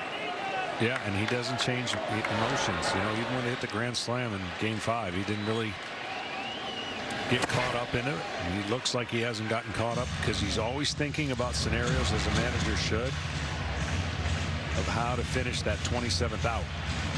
Well, the other manager to win it all was the manager that you so love in Bobby Cox. And there's so much love from the Snitker family toward Bobby Cox. No doubt. And means the world to Brian Snitker and to all who played under him. d'Arnaud fouls it out of play, right side, strike 2. These are 2 managers. One of them's going to lose in this World Series. And if you know either one of them, you root for them. Yep. They're 2 great baseball people. They're 2 great people.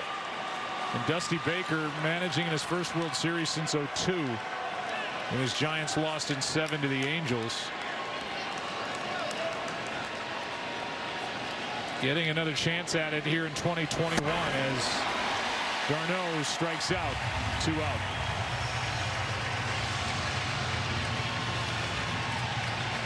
And the batter will be Swanson. Let's go down to Ken Rosenthal. Well, Joe, you heard how emotional Dansby Swanson was in his post-game interview the other night. He is a local kid in Atlanta. He is from Marietta, Georgia, not far from Truist Park in Cobb County. And remember, you mentioned that he was the #1 pick overall in 2015. That trade to the Braves from the Diamondbacks was 6 months after he was taken #1. And at the time, there were a lot of expectations placed on him by the Braves. He was the poster child of their rebuild. It took him some time to get going. He was demoted in 2017, but in this World Series, he is helping his team, his hometown team, be on the verge of winning since the first time since 1995. Yeah, it's a great story. He had that big home run the opposite way to tie Game 4 in the 7th inning in Atlanta. And then was cheering the loudest when Soler backed him up with a home run to take the lead. Breaking balls outside, and the count 2-0.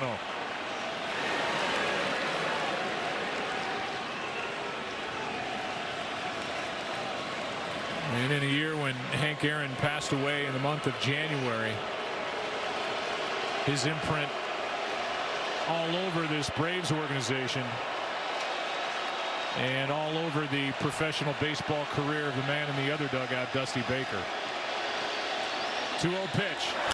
Hard hit, one hop. Correa has to go the long way, and boy, he's got a great arm. Bottom of the 6th inning, more big outs by Maton. 6-0 Atlanta. Astros have to get to work.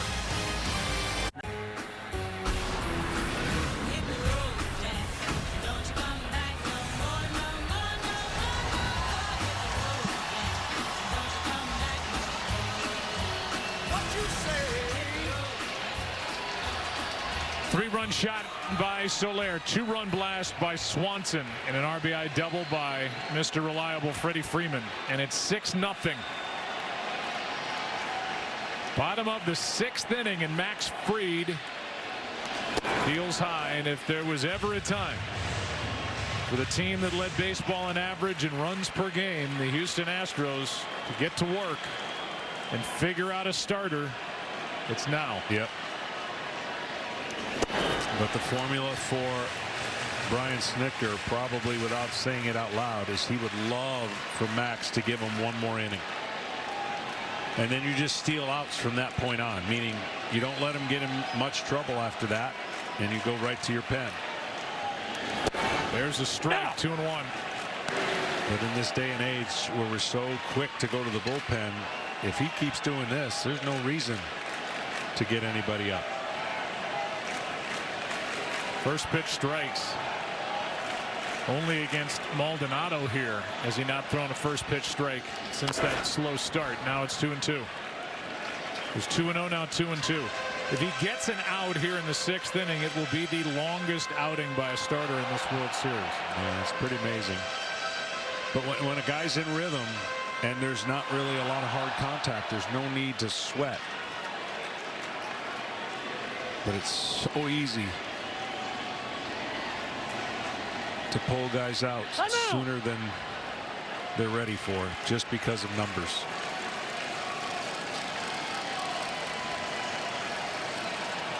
Two and two the count. Fried brings it. Come on here. And Maldonado spoils it. I mean, last year we were in the same situation. Game 6, Blake Snell absolutely dealing against the Dodgers, although be it a 1-0 game, so it's not the same.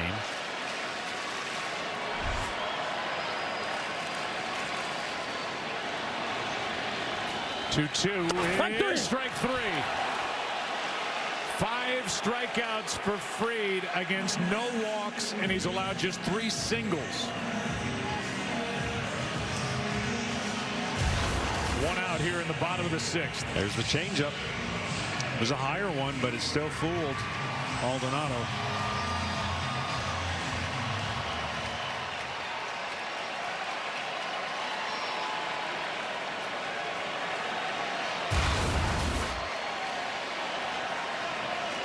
Altuve 1 for 2. Watches that drop right into the strike zone. It's 72 miles per hour, strike 1. Altuve does have the 5 home runs this postseason. Came into this game hitting .206 in the postseason, hitting .240 this series now.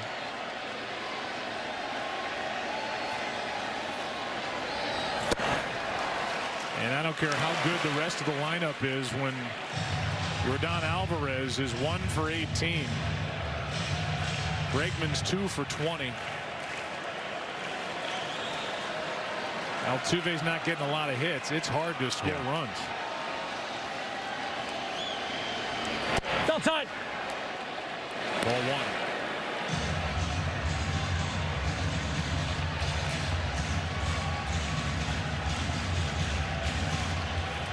Correa single tonight. He's just 6 for 21.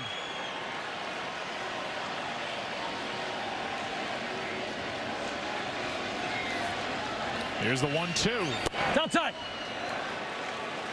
That's the beauty of video. I'm sure the Braves spent a ton of time watching the electric series that some of these guys had before against the Boston Red Sox and vice versa, and you start creating a game plan for certain guys. When they're that hot, you have to circle them. You have to say, this guy can't beat us under any circumstance. Rather walk him.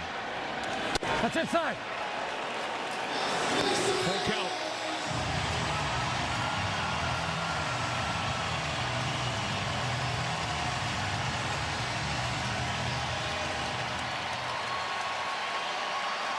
This crowd that's been so electric and so great here in Houston, looking for anything to get excited about. Foul. See, what Max Fried is doing is what you would have to do in a regular season game to get through the lineup 3 times. He's varying his usage. He didn't have any changeups the first time through the lineup, and then he's thrown a lot more, 21% changeups the second time. He's varied his 4-seam fastball with his sinker. And he gets Altuve on a pop-up.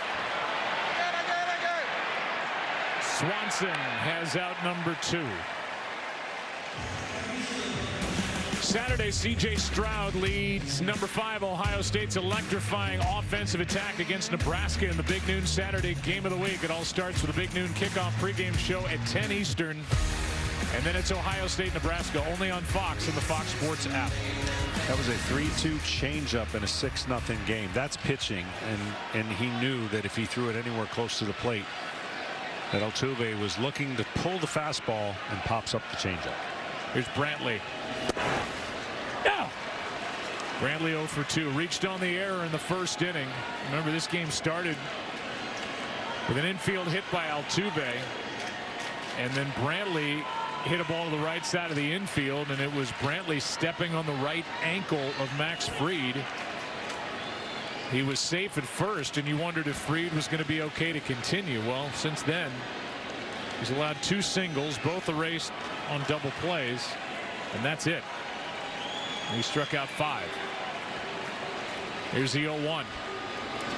Oh, you okay, Strike 2. And Mike Molinsky, the home plate umpire.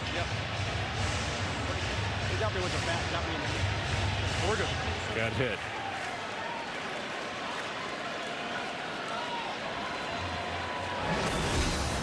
Here's that first inning.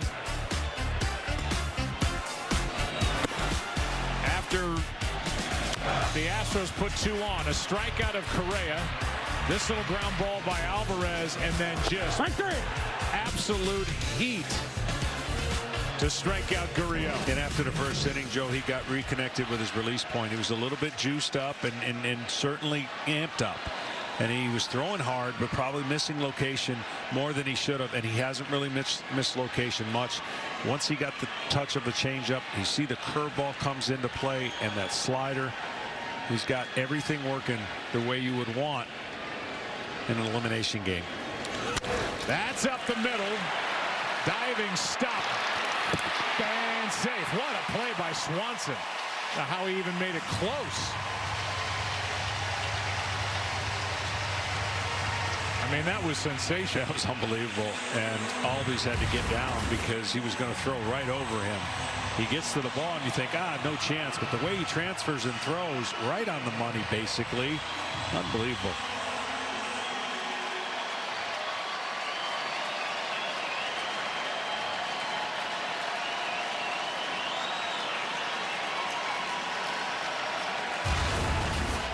All right, crowd wants to see Correa do something.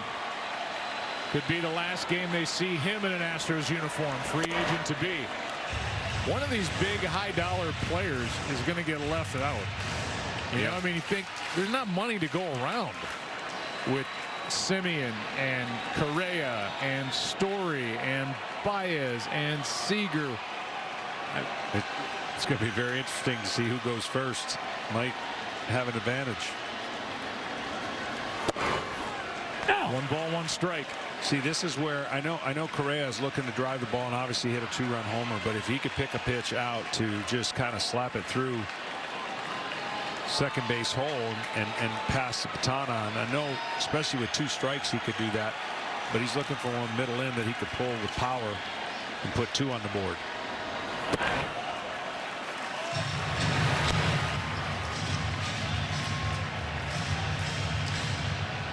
Two balls and a strike with big Yordan Alvarez next. Now, if he bats in this inning, Max Fried has some stress.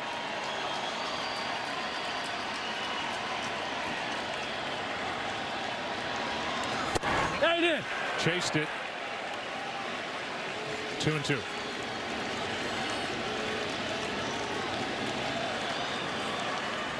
I don't know how many exactly, but that's about 10 to 12 pitches on that side of the plate to right-handers. And that's 10 more than he threw in game 2.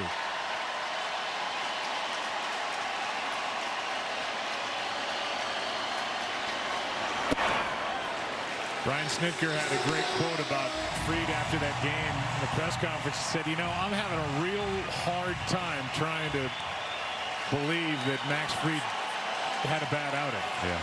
He just had a couple of rough patches. Tonight, in charge. Runner will go. 3-2 pitch. Correa. Yep. That gets away. Down to first. Correa. The throw. Got it. What a play by d'Arnaud. And that ends the inning. And d'Arnaud had to work to get that final out. This stays 6-0. 7th inning rolls in. Back after this from your local Fox station. It looks like Max Fried is finished for the night. 6 innings, no runs, 4 hits, 6 strikeouts, no walks. And just a brilliant effort here tonight. Yeah, it really all started in the first inning. I mean, those things, so many things that could have gone wrong after the bad memory he's had in the last 2 starts, and it didn't start off great. Ryan Stanek takes over, and this one's down the right field line. It is foul off the bat of Rosario, and he nearly hit the foul pole, strike 1. Rosario making a bid for his 4th home run this postseason.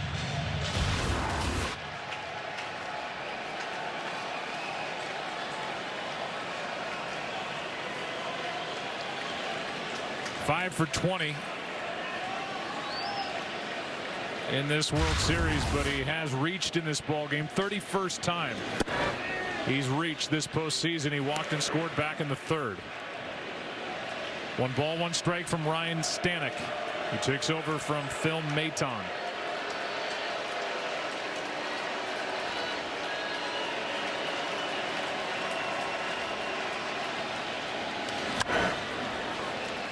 Strike 2.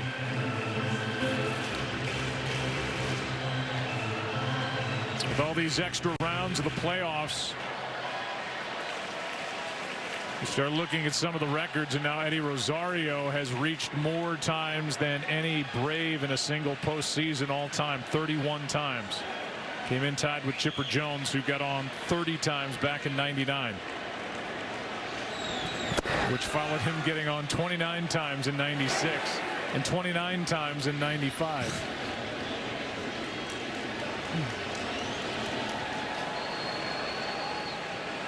2-2 on Rosario.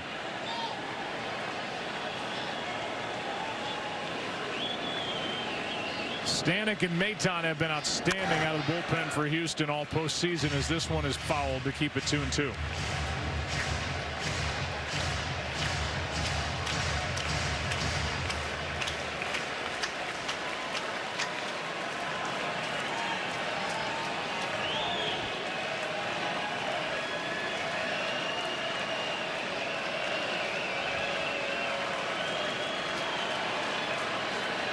Another from Stanek.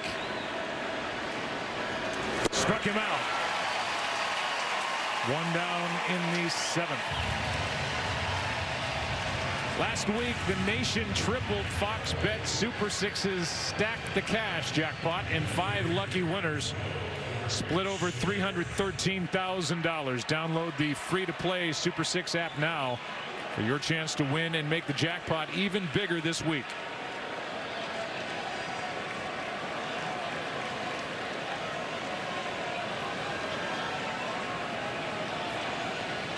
Here's Soler. Right now, if it stays as is, you could be looking at the World Series MVP right here.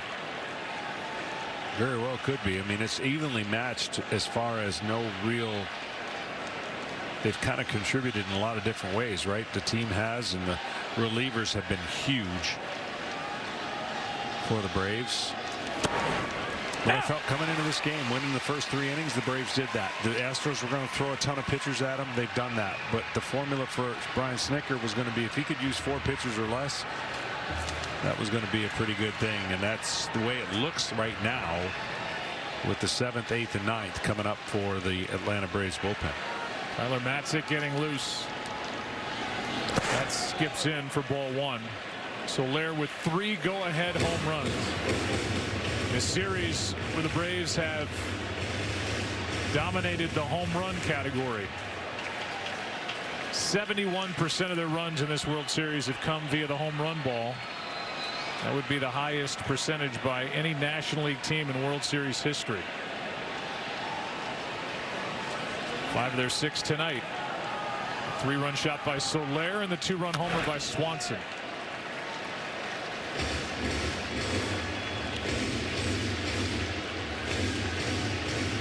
The Astros still sitting on 2 solo home runs by Jose Altuve. And that's the amazing part, because the Astros have a lot of thunder in their lineup.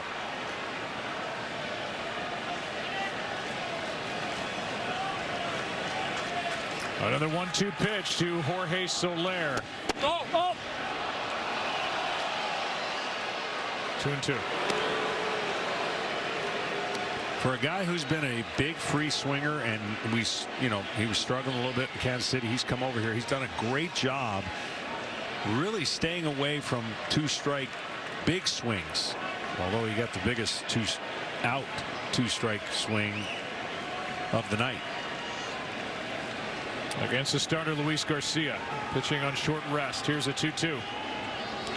Hard hit and diving stop. Bregman gets up, throws, and got him.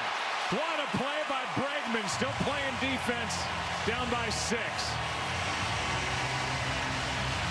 Can't do it any better than that. Wow.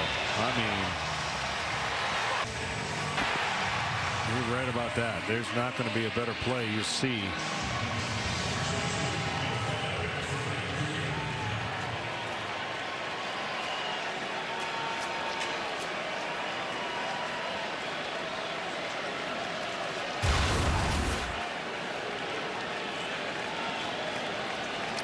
Freddie Freeman now.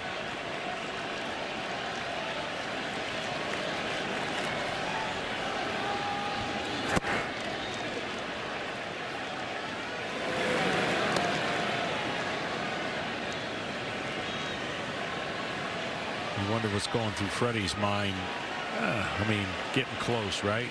Been through this organization through the lean years when they wouldn't winning, stuck it out.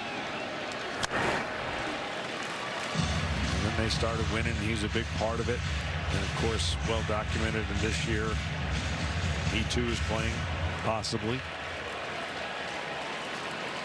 on the last year of his contract.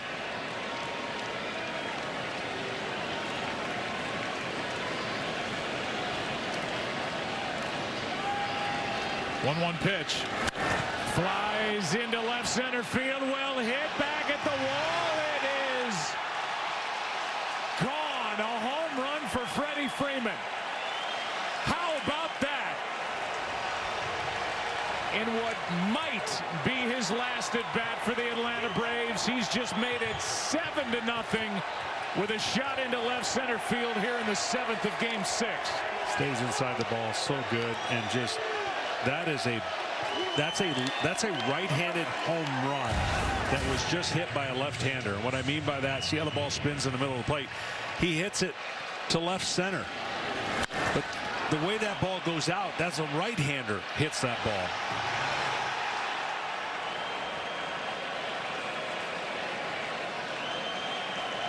He's unbelievable. And now Riley fouls one out of play. He's just everything you want. He's a leader. He plays hurt. He's got power. He hits for average. Plays the heck out of first base. He's a good base runner. I just don't know any team that wouldn't want Freddie Freeman. That's why he's going to probably stay with his current team. But he ain't thinking about that right now. Nope. You can leave that to people like us to talk about, or me to talk about. Right now, he's thinking about the long road it's taken to get to a chance to win a World Series in an Atlanta Braves uniform.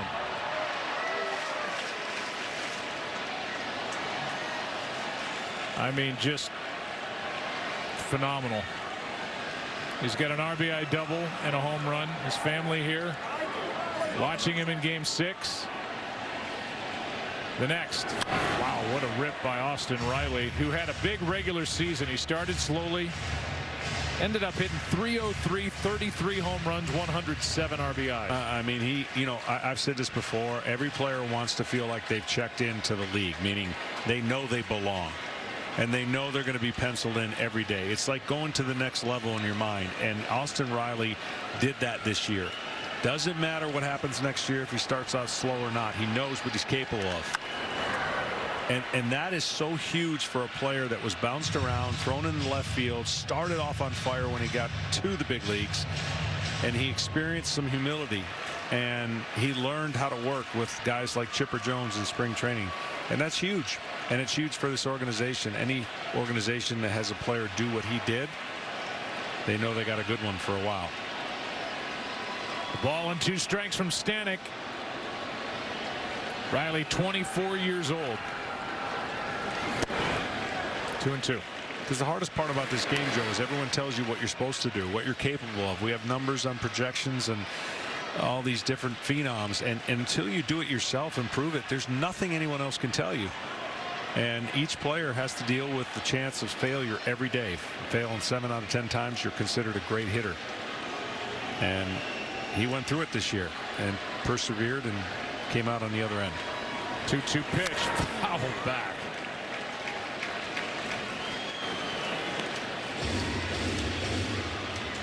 The Astros have a similar player in the fact that not a lot of people knew about Kyle Tucker coming into this year. Well, everybody knows about him now, and he'll be penciled in every single day for the Astros for some time to come.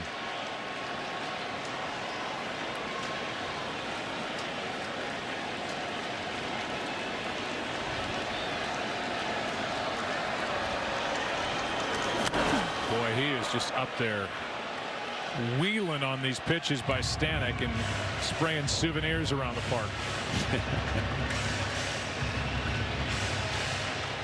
7 pitches this at bat, and the count stays 2-2.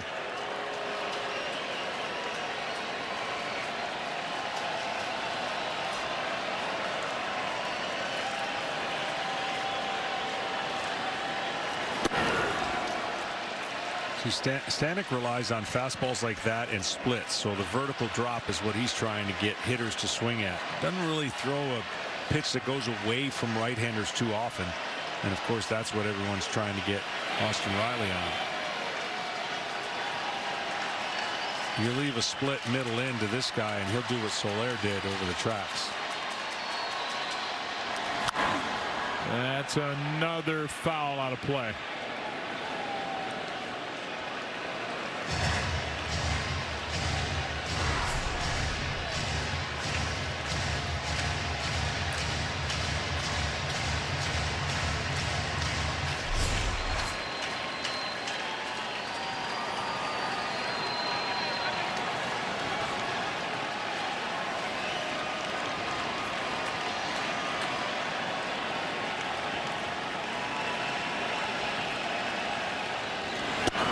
Got him looking.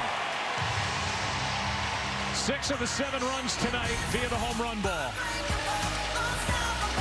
And Freddie Freeman goes deep. Charlie Freeman loves it. The dugout loves it. They love it at the watch party. Back in Marietta. All Braves tonight in Game 6. You know how some carriers give you so little for your older busted phone you just end up living with it? I don't think so. Verizon lets you trade in your broken phone for a shiny new one. You break it, we upgrade it. You dunk it, doggy bone it, slam it, wham it, strawberry jam it, we upgrade it. Get a 5G phone on us with select plans. Every customer, current, new, or business. Because everyone deserves better. And with plans starting at just $35, better costs less than you think. The one constant through all the years has been baseball. America has rolled by like an army of steamrollers. And erased like a blackboard, rebuilt and erased again. But baseball has marked the time. It reminds us of all that once was good and it could be again.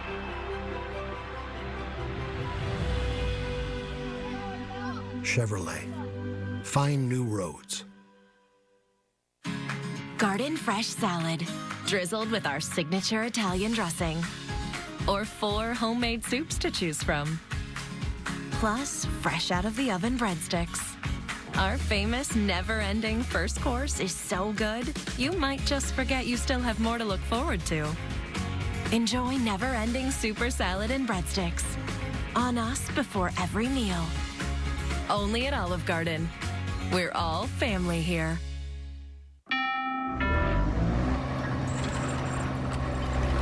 Still looking for that money in your home, Daryl? Yeah, this puppy should finally do the trick. Well, good luck. We found ours yesterday. Let me guess, in the attic. With Rocket Mortgage, we used our home's equity and turned it into cash. Equity? Yeah, you can do it on your phone. Check your phone before you wreck your home, Daryl. That's easy. When you want to find money in your home, Rocket can. Oh, that's all good, Daryl. I got a guy. Rocket. Will is saving big holiday shopping at Amazon. So now he's free to become Wonderland Will. Deck the halls with printer paper. Recycled, of course. I walk in like, how do you do? And I don't mean to be rude or even act a fool. I just do a little better with an attitude. So, now I don't know about you, but I'm ready right now. Turn the lights down. The postseason gear is here. And it is major. And you can bring your friends. So give your swag some swagger and bring it home this postseason. Get your official MLB merchandise now at MLBshop.com. Get your game on at MLBshop.com. Authentic on-field caps, tees, hoodies, and more. Get all your World Series Braves and Astros gear and wear what the champs wear at the official source, MLBshop.com. Yordan Alvarez takes on a pitcher not named Max Fried. As a big left-hander, Tyler Matzek takes over, and he has been lights out this postseason. Man, I'll tell you what. You dream to have these kind of runs as a pitcher. He's on it. Alvarez, 1 ball, 1 strike. It's a kind of run that you could say to hitters, here's my fastball, go ahead, try. And he's had that kind of fastball with a great slider to boot.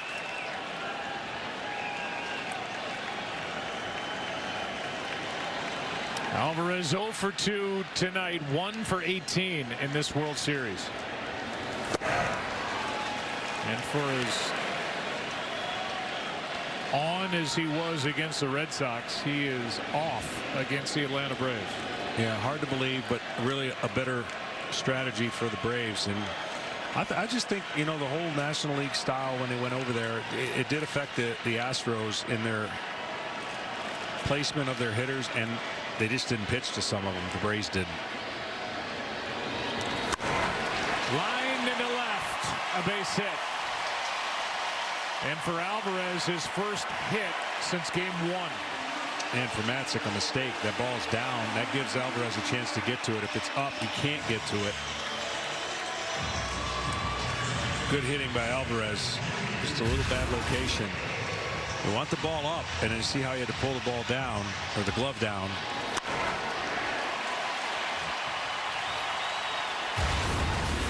It brings in Gurriel.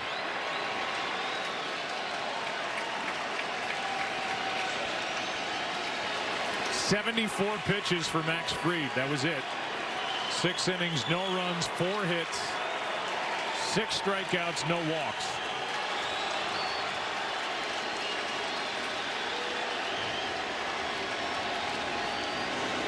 I don't care who comes out of that bullpen, they can't do much better than that. No, exactly. And if you're the Astros, you're like, okay, I know this guy's nasty too, but what if he doesn't have it? So you take your chances with getting the pitcher who had the rhythm going out of the game. You feel like you got a chance to crack the scoreboard. Matzek's trying to prove otherwise.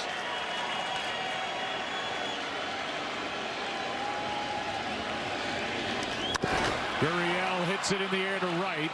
Peterson back in front of the track, 1 on 1 out. If you want to go back to 95. The last time the Braves won it, and the only time the Atlanta Braves have won it, Tom Glavine threw 109 pitches in the Game 6 start.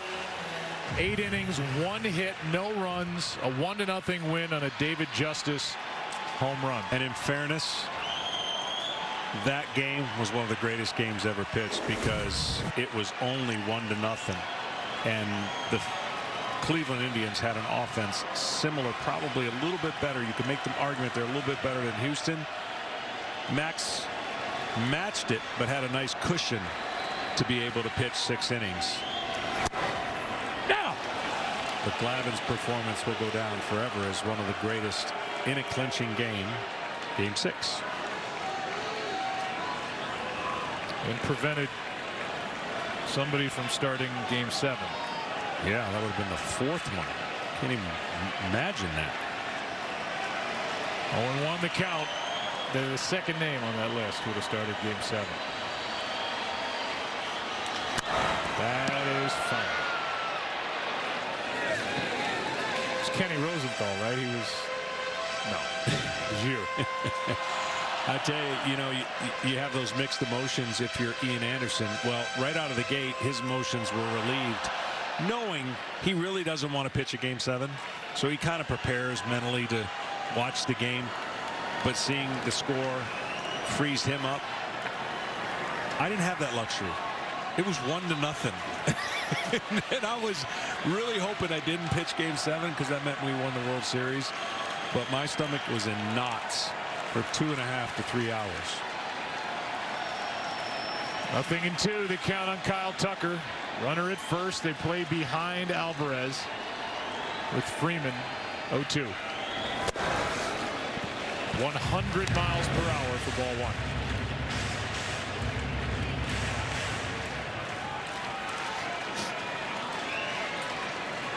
Matzek has had 2 days off. He's a little juiced up. Didn't work in Game 5, and then yesterday was the travel day, so he is ready to roll. The 1-2 pitch. Tucker lines one into right and caught. Oh, wow. As Jock Peterson sticks the landing. 2 out. He didn't even create a divot. He was coming in. That ball was chasing him. Probably had some hook coming in, and he just sticks his knee in the ground, and it's stuck a little bit.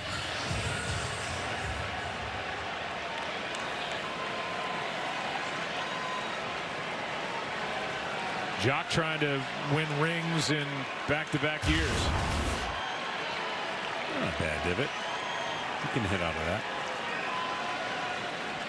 Pearls remained intact. 2 out. Bregman takes a strike. Jock Peterson won it all with the Dodgers last year, and here he is with the Atlanta Braves after that trade mid-July from the Cubs. 0-1 to Bregman from Matzek on its way.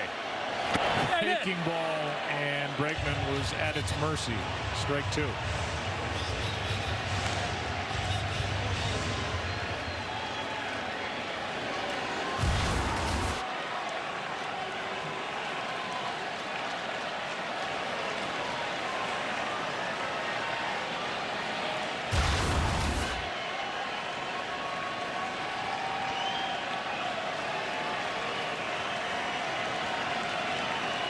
Bregman right on top of the plate, waits for the 0-2 from Matzik. A strikeout ends the seventh. And no problem for the lefty getting around the leadoff hit by Alvarez. 8th inning in Houston. Braves bat up 7.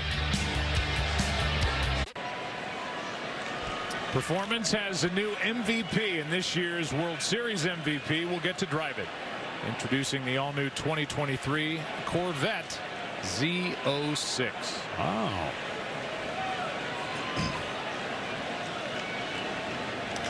Here's a fly ball into right center field against Presley, and caught. Wow. As Tucker and Seri collide. Duvall flies out to start the 8th inning, and thankfully everybody's okay.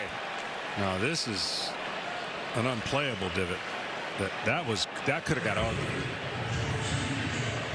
I mean, he came in, and they're lucky they're both staying in the game.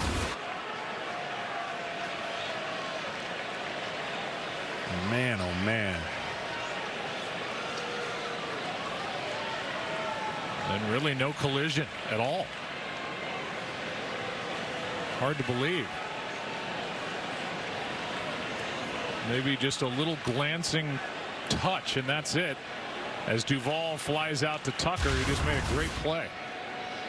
Ryan Presley, the closer, trying to keep it 7-0. A check swing by Peterson, ball 1. We all know guys in the golf industry that actually take divots like that. It's not good. No, not good.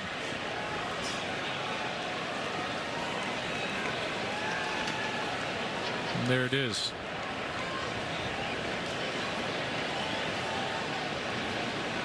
1-0 pitch with 1 out. Peterson takes the ball. 2-0. Jock not really in on the fun hitting in this World Series. 1 for 14, 0 for 3 tonight.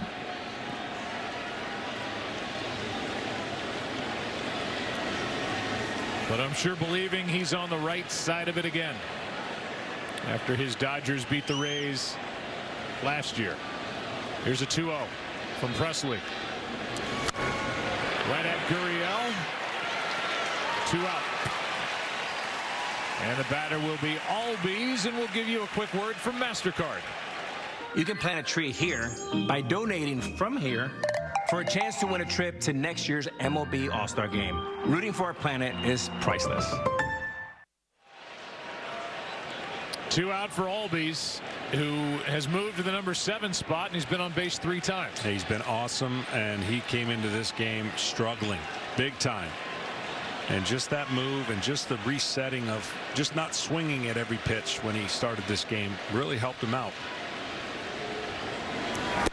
Breaking ball for a strike from Presley, who also has had 2 days off.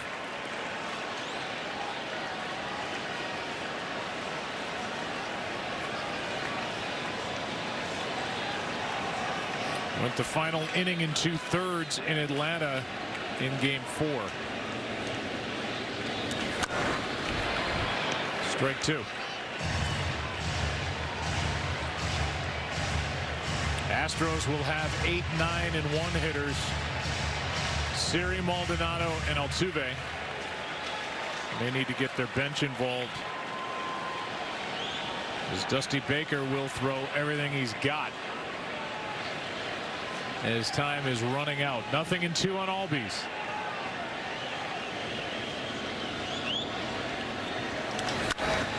Skied into center for Seri. And a 1-2-3 8th for Presley. Bottom of the 8th inning in Game 6. 7-0. Braves on top. Tyler Matzik back for more work. Got around a leadoff hit last inning and deals with Aledmys Diaz off the bench, batting for Houston. Good pitch for a strike. Duvall moves from center to right, and now into the ball game, Guillermo Heredia in center. It's Diaz up now, and it's Marwin Gonzalez on deck. Siri lifted for the pinch hitter, and it's a 1-ball, 1-strike count. Siri 0 for 2 in this game, 1 for 6 in the World Series, and Maldonado is finished, it appears, with Marwin Gonzalez ready to bat for him next.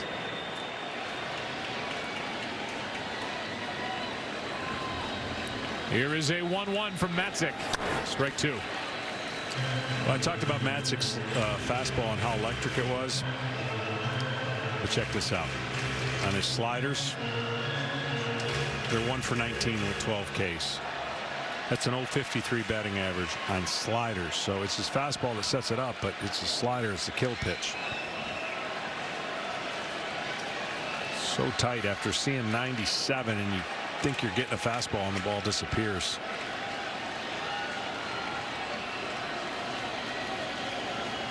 Here's the 1-2. You know, the story is just so great. Tyler Matzik, 31 years old, number 11 overall pick for Colorado in 09. At 25 years old, ran into trouble in 2015, was out of baseball in 2017. Had anxiety, had the yips by his own description. Had to go to independent baseball, work his way back up.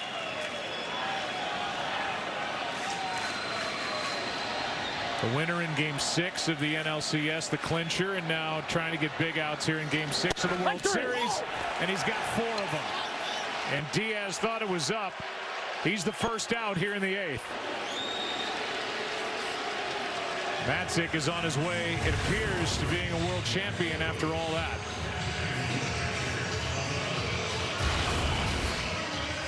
Marwin Gonzalez will bat for Maldonado. Got the go-ahead RBIs with a 2-run single, pinch hitting in the 5th inning of Game 5 on Halloween.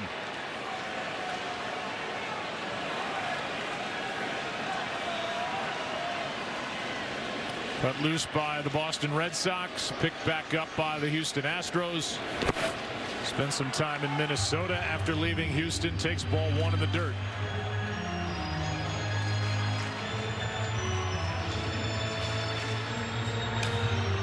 Luke Jackson getting ready.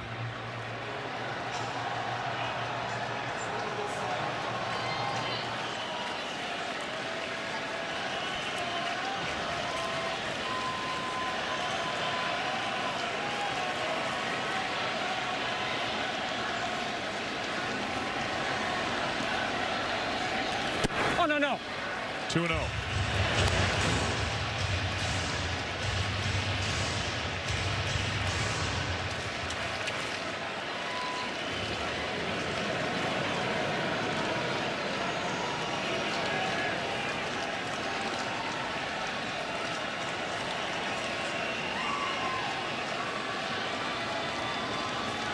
Here's the 2-0 pitch to Gonzalez here in the 8th. That's inside. 96 and inside, 3-0.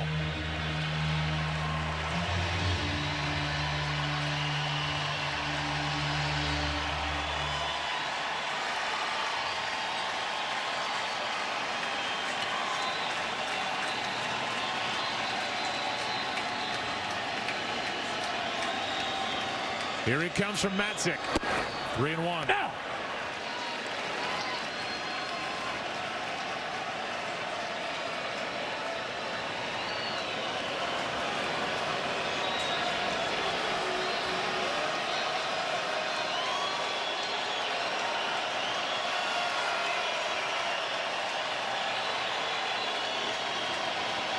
On 3-1. Full count. That came close.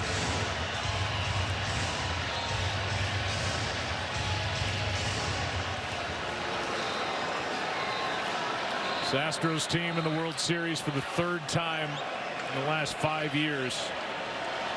They won in 2017. Lost to the Nationals in this ballpark in 2019. And trail here in the game and in the World Series to Atlanta.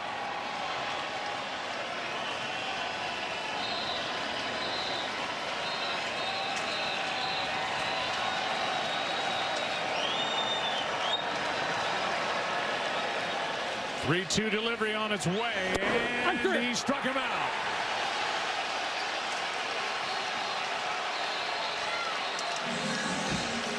Two out.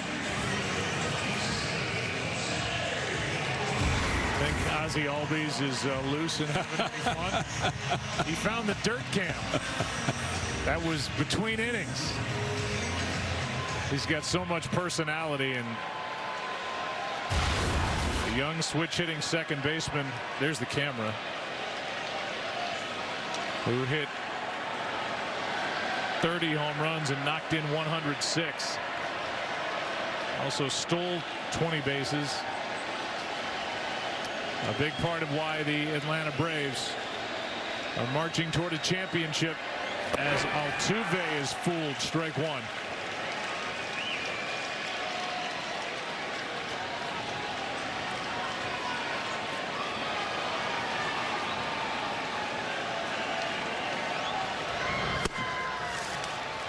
Yimi Garcia getting loose for Houston.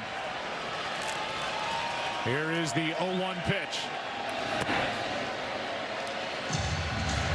Well, someone's going to win that Corvette. Don't know who it is. That Corvette's got a ton of horsepower. And this offense for the Astros had that same kind of horsepower. And you got to credit the Atlanta Braves for shutting it down and really pitching to a team that is as deep an offense as you'll get. 96 by the bat of Altuve. Rick Kranitz, the pitching coach.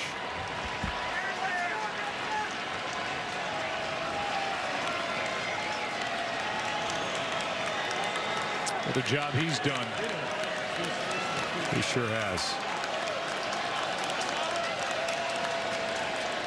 In constant motion down in that dugout for Atlanta. Here's a 1-2 pitch. Got him looking, and he struck out the side. Dominant. Max Fried, Tyler Matzik, 8 innings of Game 6 in the books. 7-0 Atlanta.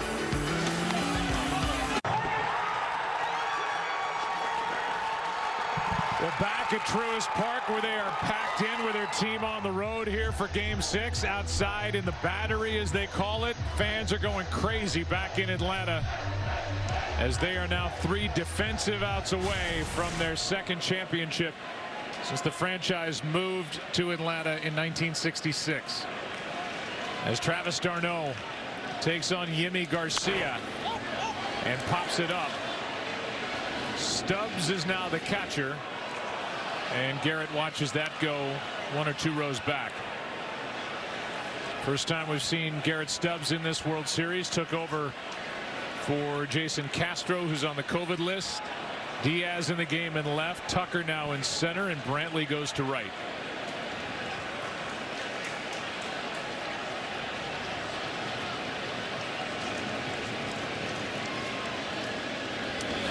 Garcia misses outside. 1 ball, 1 strike.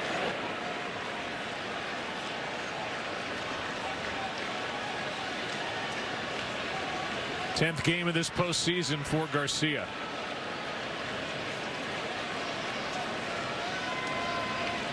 The 1-1. That'll play for Tucker. 1 down. We flash back to the final out in Game 6 of 95. Baerga flies one into left. There's Ron Gant. And this franchise that dates back to the 1870s. There's Bobby Cox.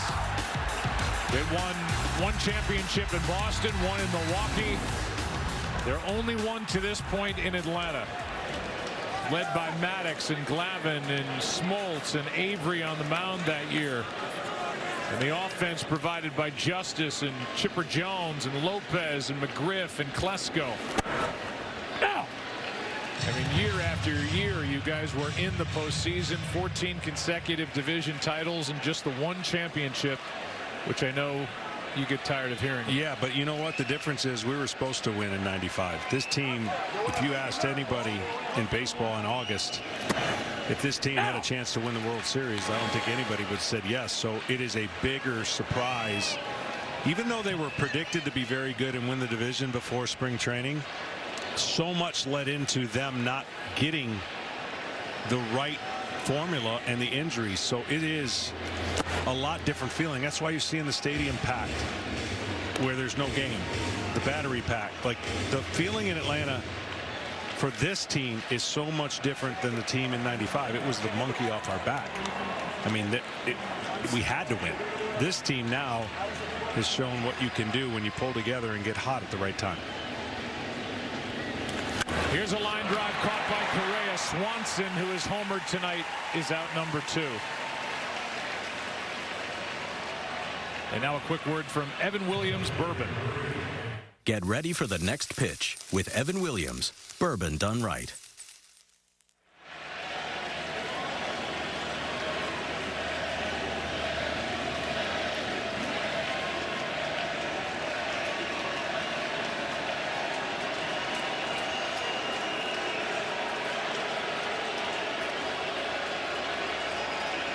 With 2 out, nobody on. A strike is into Eddie Rosario.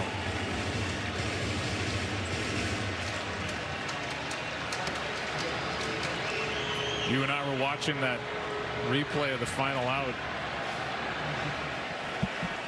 Here comes the 0-1 pitch with 2 out, nobody on during the break. And I said, was that Gant? He said, yeah, that was Grissom that made that catch. Oh, yeah. What was I thinking? I got caught up in it was Grissom. I mean, you were there. I was there. Will Smith is getting ready to take over. Atlanta 3 outs away from a championship.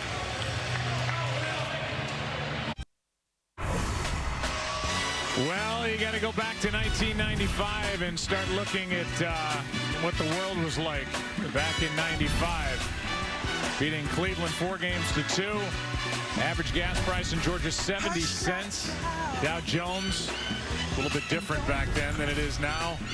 Forrest Gump won the Academy Award for Best Picture.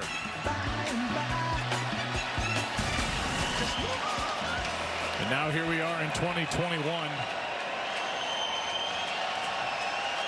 And the Braves bring in their closer, Will Smith, to try to get the final 3 outs and make it official. Look at his numbers, 6 for 6 in save chances. This isn't one of them. You know, he's so happy to be on the mound as he throws it over the head of Michael Brantley, ball 1. Yeah, he's been awesome. You saw the numbers there, just not giving up many hits, pitching a lot of tight games too. And when you can win those 1-run games, boy, that goes a long way for your confidence and the team, of course, moving on in the playoffs like they have under him as the closer. The Astros led baseball with 5.3 runs per game in the regular season, but the Braves pitching in this World Series made them sputter. Outbursts in a couple of the games, but that was it. Yeah, it really has been amazing to watch. You know, maybe not your prototypical World Series where you have starter against starter going 6 or 7 innings, a lot of matchups. And really, I stick with my formula. You get a couple guys, and in this case, 3 hot guys in your bullpen. You can do some stuff and shorten the game. You get a couple hot starters and a couple hot batters in the lineup. You got yourself a chance that can win it, and that's really what the Braves were able to do. Brantley 1 for 3 on the night. Braves fans in attendance starting to take over a little bit, and the Astros fans don't like it.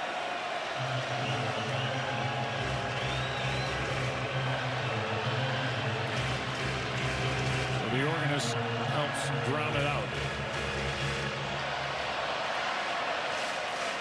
These fans in this ballpark, the fans back in Atlanta, have been so great and provided such a great bed of sound underneath all these plays during the World Series. It's been thrilling to watch and call. Outside. That's outside, a full count.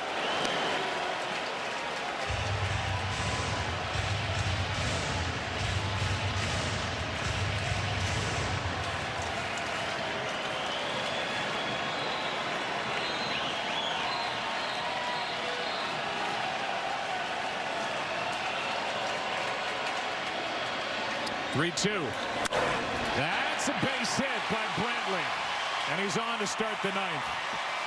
You know, when you go over the fact that the Astros are in the World Series for the third time over the last 5 years, you see that first year, 2017, and we know what was going on back then. Nobody around here denies it.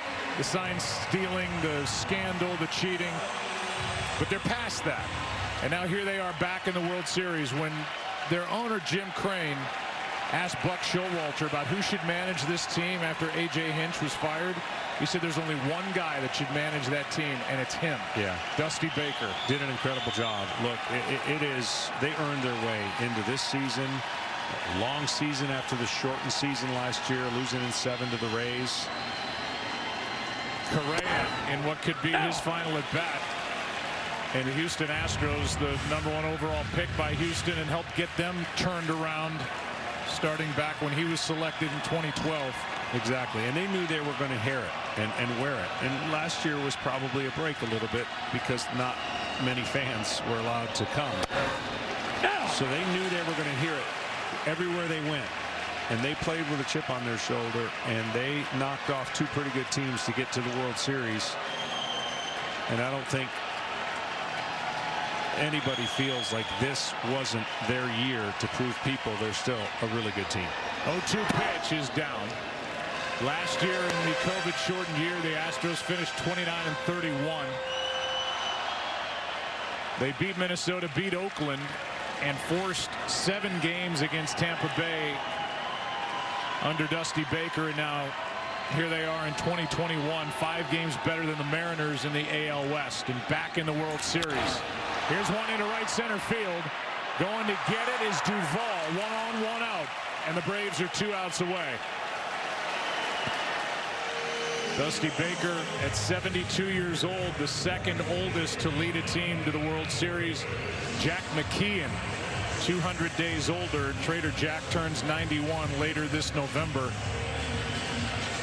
But what a job for Dusty Baker. But the rest of this 9th inning is going to belong to us talking about this Atlanta Braves team. Yeah. And Brian Snitker and his staff and this team that dealt with so much. Here's Alvarez. Strike 1. 88 wins during the regular season, and the Braves say to that, so what? No Acuna, no Soroka, no Ozuna. They lost Charlie Morton with a broken leg in Game 1 of this World Series, and they just never blinked. Yeah, I mean, there's a ton of teams that are going to talk about the injuries they had during the year and what they weren't able to overcome. The Braves overcame those injuries with the addition of certain guys that now became huge contributors to what looks like a world championship. 0-1 pitch. Alvarez takes a ball. 1 ball, 1 strike. Alex Anthopoulos and the job that he's done in his 4th year running the show with the Braves. Spent 6 years prior to that in Toronto. Tremendous work in the month of July. It's all paid off here in October and into early November. You know, again, just to echo one more time, we have analytic numbers for everything, and there's a lot of good numbers that kind of tell you the story. The Braves had the it factor working for them, and that's inside the clubhouse. That's leadership. That's players. Houston had it as well, but it is pretty incredible. Here's a 1-2 pitch. Alvarez takes down from Smith. 2-2.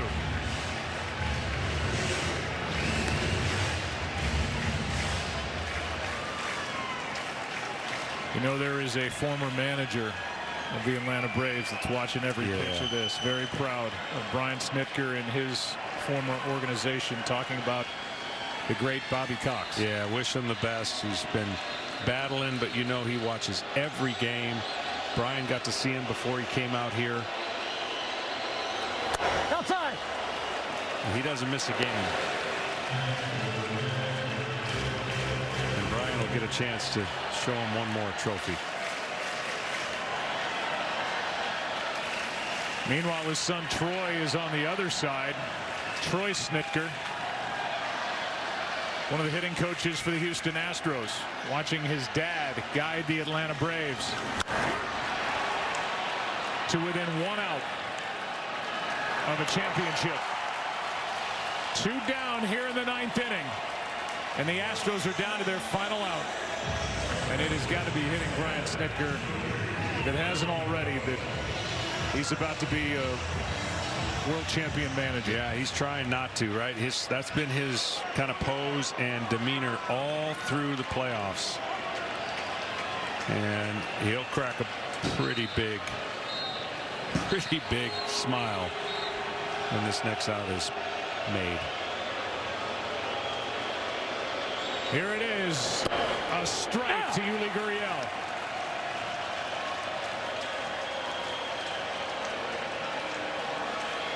Hitless tonight. Smith trying to nail it down. Here he comes. Strike 2.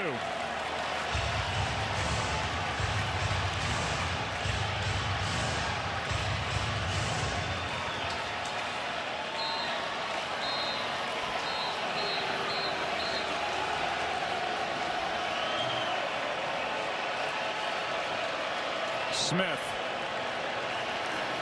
The 0-2. Left side, Swanson to first. The Braves are world champions.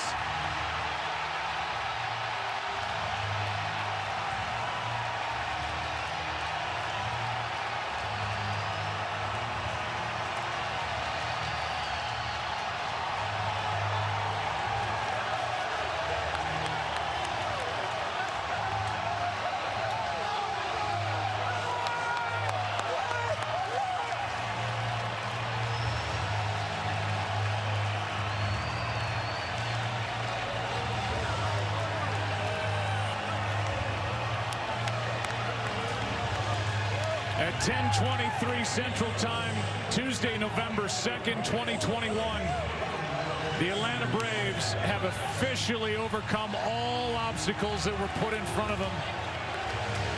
And they are world champions, winning it in 6 and delivering Atlanta their 2nd championship. Pretty incredible. Every one of those players seems like they contributed. It's really a total team effort. But the heart and soul of the organization is Freddie Freeman, and you can't imagine what he's feeling right now after putting in all those years along with that man, Brian Snitker. I'm sure he's looking for his wife. Can't find her, and it's hard to explain, but they did it on so many different levels, and they believed when not a lot of other people did.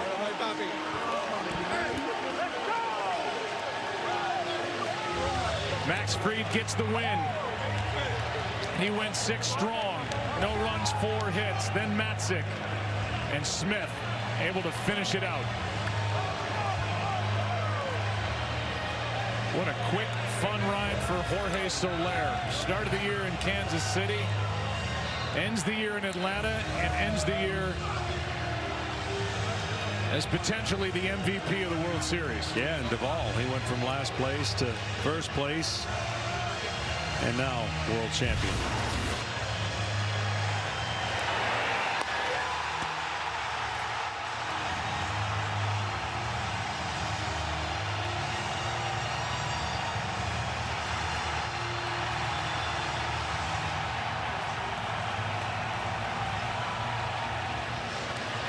Swanson was going to throw to second, had to throw to first.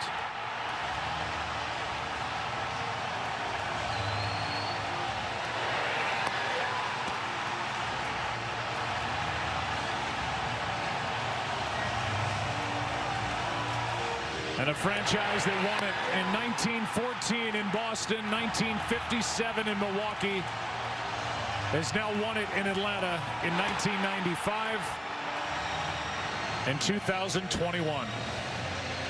Let's go down to Ken Rosenthal. Thanks, Joe. Freddie, you've been in this organization since 2007. You went through some lean years, some crazy times this year, and now you are a World Series champion. What does this moment mean to you? I don't know, Ken. I'm at loss for words. This is it. This is everything you worked for. And I mean, we're in November right now, and we've been doing this since February, and we've had so many ups and downs this year. And for us to be world champions, Ken, that is awesome to hear. Freddie, your home run in the 7th made it 7-0. Rounding third base, you showed more emotion than most of us have ever seen from you. What was going through your mind? Not much. I usually try and stay the same throughout the game. That's kind of just my MO. Everybody knows that. But hitting a home run in a World Series is pretty cool. So I saw my teammates outside that. I saw my family just jumping up and down. So some emotion came out in that moment. Your manager, Brian Snitker, you've known him forever. He's been in the organization 45 years. How badly did you guys want this for him? Badly. Brian Snitker is an amazing human being, and it's absolutely amazing that we get to call him a world champion now for everything he's done for this organization, for all the people he coached in the minor leagues to build up in this organization. And now he's a world champion, manager of the year, everything. He has every single award that you can get as a manager, and that is just the coolest thing ever. Freddie, congratulations. Enjoy it. Now over to Tom Verducci. I'm ready. Thanks, Ken. Dansby Swanson, local boy makes good. You grew up close to the Atlanta Braves home park. You were 1 year old when Atlanta won the last time in '95. So for you, can you put into words what this championship means for you? I've said it before, and I'll keep saying it, like I'm an Atlanta lifer. I live and die the city of Atlanta, and there's no place that deserves it more than the city of Atlanta. I mean, being raised there, growing up there, having roots there, family. I mean, I got my family here. My best friends are here. Love my life. Mallory is here. It's just, you can't even put into words just how much this means, not for me, but for this entire organization, the entire city. And I mean, you see the fan base. I mean, they're here. It's wow. I'm just rambling now. And Dansby, a home run, and then the last ground ball hit of the World Series winds up in your glove. Destiny, I guess. The good Lord. I mean, he's blessed me so much. Wouldn't be here without him. Just the peace that he gives me is it's remarkable, and especially in moments like this, you know, you can never go wrong trusting in that. And like I said, I'm just so thankful to be here. Dansby, this team was not over 500 until August 6th. When did you believe that this night was possible? Well, all year. I mean, we really did. There were times where it seemed bleak, and there were times where you couldn't see the light at the end of the tunnel. But we knew that if we kept working, and if we were able to, you know, kind of put together a team, which we did after some of the injuries, that this would be possible. And it wouldn't happen without the leadership on this team. It wouldn't happen without the coaching staff, the analytics department, front office, you name it. It wouldn't happen without them. And man, we really did it. Like, this is the toughest team I've ever been a part of. An amazing run. Congratulations. Enjoy it. Over to Ken Rosenthal. Thanks, Tom. Max, you just told me you were beat, you were exhausted. How did you get through it? You just got to dig deep. I got a lot of really great guys that threw their support behind me the last couple of days, sending me texts and just telling me how much they believed in me, and I knew that I just had to go out there and give it one more outing. And yeah, I couldn't be happier to do it with this group of guys. That play in the first inning when Brantley stepped on your ankle, after that they had 2 on, none out. What happened at that point? Did something click in for you? To be honest, it was one of those things where I just didn't want the inning to get out of hand the way that it did in the last outing. You know, a couple of ground ball base hits. Next thing you know, it's 4 runs on the board, and it was basically one of those moments where I said that I want to be able to try to stop it and just let everything that I had, and was luckily able to get out of it. Now, growing up, I imagine you dreamed about pitching a World Series clincher. Was the experience everything you thought it would be? I haven't had too much time to think about it, but it's one of those, you know, dream come true moments. It's you know, you dream about it happening, and especially being able to come back and redeem myself the way I did after Game 2. It was, you know, it was, at the end of the day, I was just trying to win a game. Just trying to win a ball game for these guys, and, you know, couldn't be happier for this group, honestly. Max, thanks very much. Congratulations. Thank you so much, Coach. Joe, back to you. He's 27 years old, from Southern California, lives in Nevada, and just electrified an entire fan base with what he did here tonight. 6 shutout innings, 6 strikeouts, no walks, 4 hits. He gets the win in the clincher, Game 6 of the World Series. We're just scratching the surface of this post-game celebration for the Atlanta Braves. We'll come back and have the ceremony on the other side.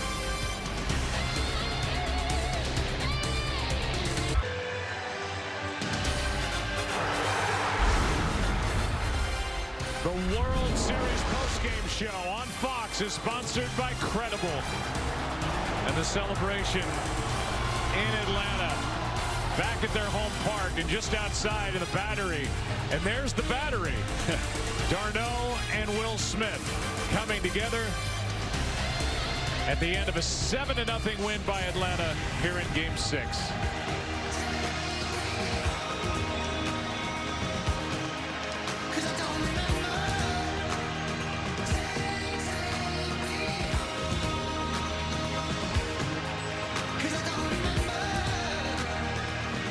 The Braves will be taking that trophy home, and we'll send it down to the stage in Kevin Burkhardt.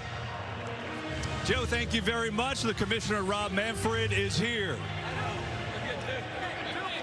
And I look out to a sea of Braves fans. And let me introduce who's on the podium with us. Terry McGuirk, the chairman of the Atlanta Braves. Derek Schiller, president and CEO. Brian Snitker, the manager, and the rest of the world champion Atlanta Braves. After a great 2021 season and a dramatic postseason, it's my honor and pleasure to present the Commissioner's Trophy to the World Series champion Atlanta Braves and their CEO, Terry McGuirk.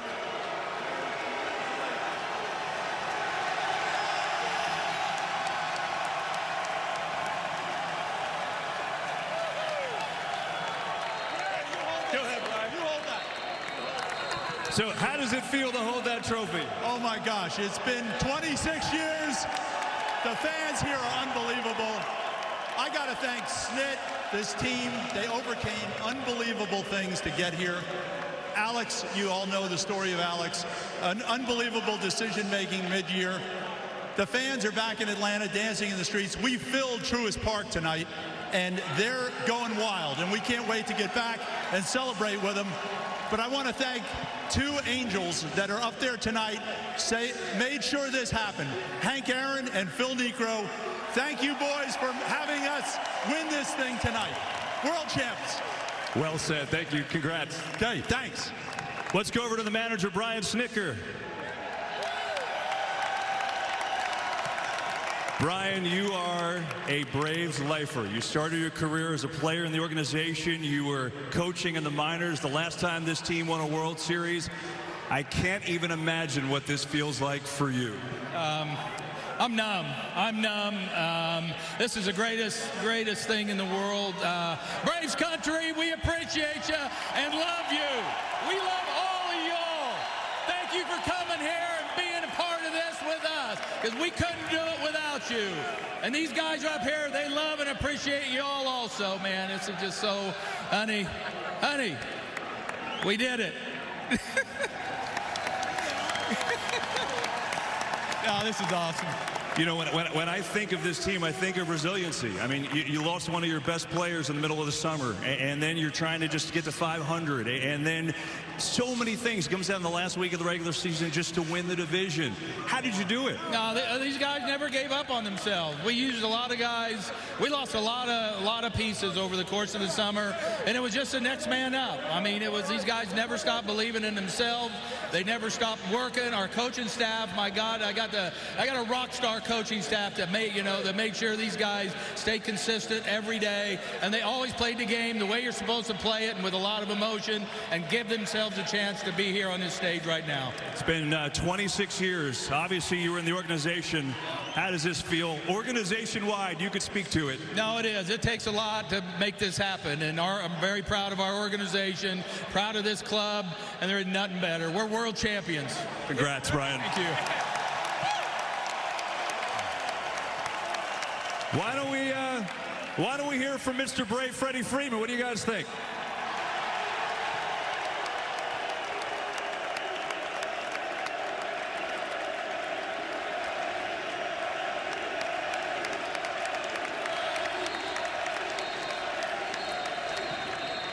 Did you ever dream of a moment like this? This is what you dream about. Every single year, we come into spring training wanting this to happen, and it happened this year. Freddie, you know, you were a Link. When you first came up, you had a couple playoff teams, and then you went through some rough years, and now you're on the top of the top. How did you do it, and what's most gratifying about this ride? I think the most gratifying thing is this team, we hit every pothole, every bump you could possibly hit this year. Injuries, every single kind of thing that could have happened, that could go wrong, went wrong, and we overcame every single one of those things. This group, we came every single day, prepared and worked and worked and worked, and we ended up November 2nd, world champions. What does this mean for the city of Atlanta? I think it means everything. We've been waiting for a championship in this city for a long time, and I'm glad we delivered it. Last thing, how cool is it that one day you get to tell your grandkids that not only did you win, but you hit a home run in the decisive game of the World Series? That's pretty cool. I saw my family jumping up and down when I was rounding the bases, so I'm glad I was able to help. Freddie Freeman, ladies and gentlemen. Congrats, Freddie.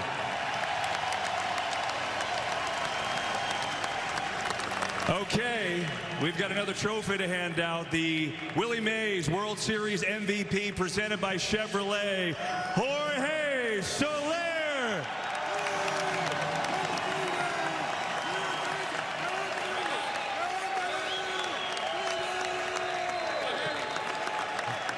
Jorge's here with his interpreter, Franco Garcia, and Jorge, I think back to the history of the World Series. There's only been one other Cuban MVP. Livan Hernandez did it.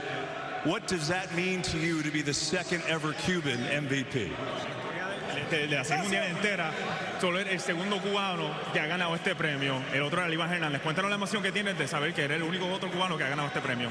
Bueno, estoy muy emocionado. Primeramente, gracias a Dios por darme la oportunidad de estar aquí en este equipo y muy orgulloso de ser el segundo cubano. Obviously, I'm very excited. Thanks to God for the opportunity to be on this team, and I'm extremely excited to be the second Cuban-born player to win this award. Jorge, tell me about your at-bat. You had a couple foul balls against Garcia. Looks like you were seeing the ball well against him, and then you hit one out of the stadium. How did you do it? O sea, durante ese turno de bateo, le pegaste un par de bolas, pero entonces eventualmente la sacaste. Cuéntanos qué está pasando durante ese turno de bateo y cómo la sacaste así. En ese turno estaba bien enfocado. Él me había tirado casi ya todos los picheos que tenía. Le di como 2 fouls en 3 y 2, y me tiró, se le quedó el slide jangueado y le pude conectar ese batazo. I was just really focused during that bat. I feel like he had thrown me every pitch that he had in his arsenal. So I just kept fouling the pitches off, eventually got into that 3-2 count, and he hung the slider, and I was able to drive it. Jorge, congratulations. The World Series MVP, Jorge Soler. Thank you. Thank you very much. Thank you for the fans. And the world champion Braves back on top. Let's go back upstairs. Kevin, thank you very much. There's the final 7-0 in Game 6. Soler, Jock Peterson celebrating. Max Fried gets the win. And the series came back to Houston only to see the Atlanta Braves take it, and I get to sit here. It's the 6th World Series that you and I have had the chance to do together, but now we're doing it with the Atlanta Braves winning. You were a part of it the last time they won it, and now here we are in 2021. What does this mean to the organization, to the city, to you? You know, it's funny because all the World Series we've done, it seems like droughts are disappearing. There was a pretty long drought after our organization won a lot. And I can tell you, for the city of Atlanta, this goes a long way because there hasn't been a lot of major championships. And I got to say this, last year was incredible in the fact that we played baseball, but it is special when the fans are back. And in every city we played in, the fans were electric. Houston, Atlanta, Boston. baseball's better when the fans are in the stands. Yeah, good point. And you're right. These two stadiums were absolutely rocking the entire World Series. And the Braves win it on the road with a packed stadium back in Atlanta, watching every pitch and every out and every home run. And now watching Brian Snitker and the Braves hoist the Commissioner's Trophy. Back with more celebration after this. On my travels across the country,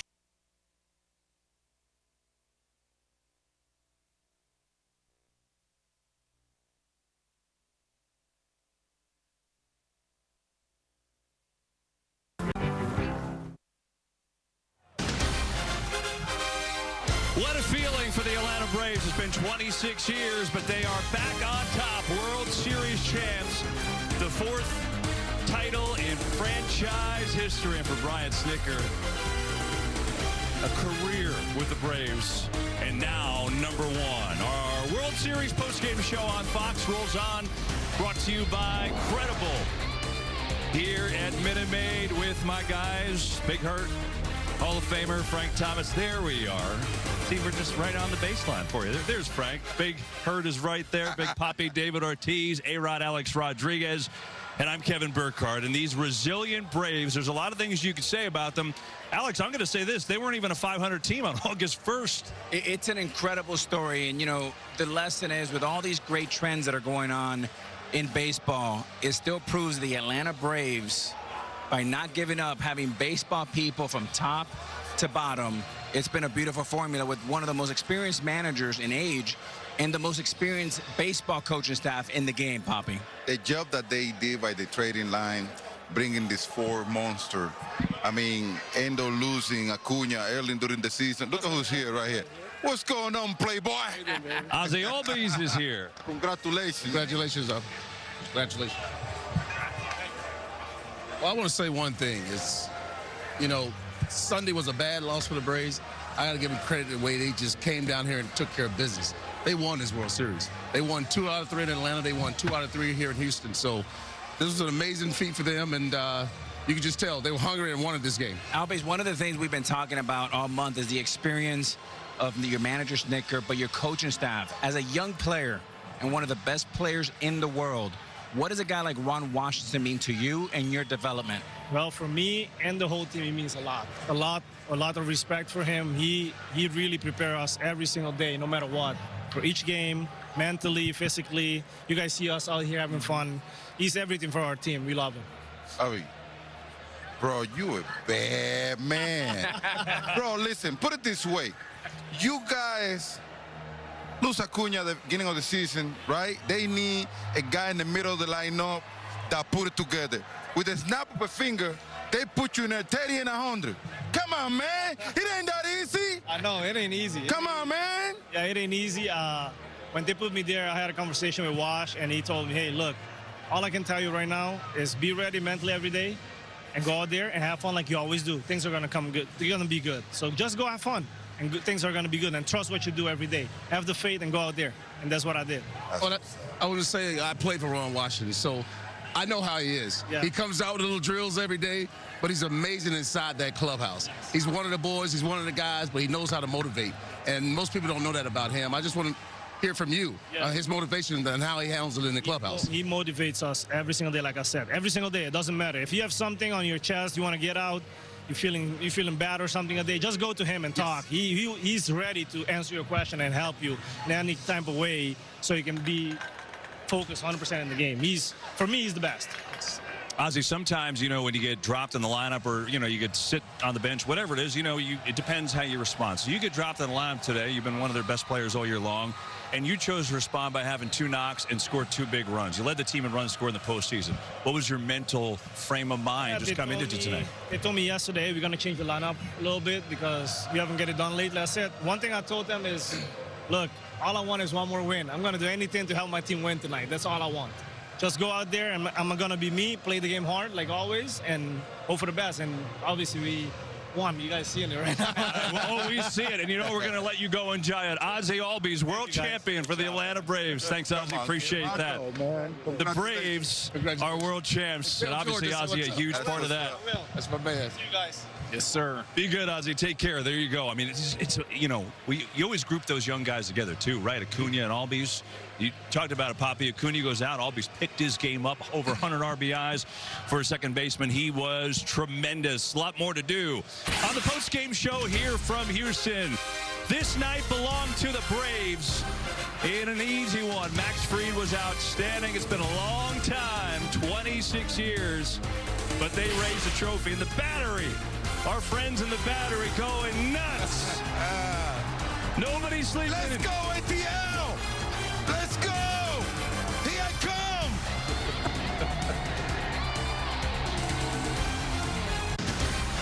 What a night here in Houston after the Astros won Game 5 to bring the series back to Texas. The Braves say, yeah, well, guess what? We don't care.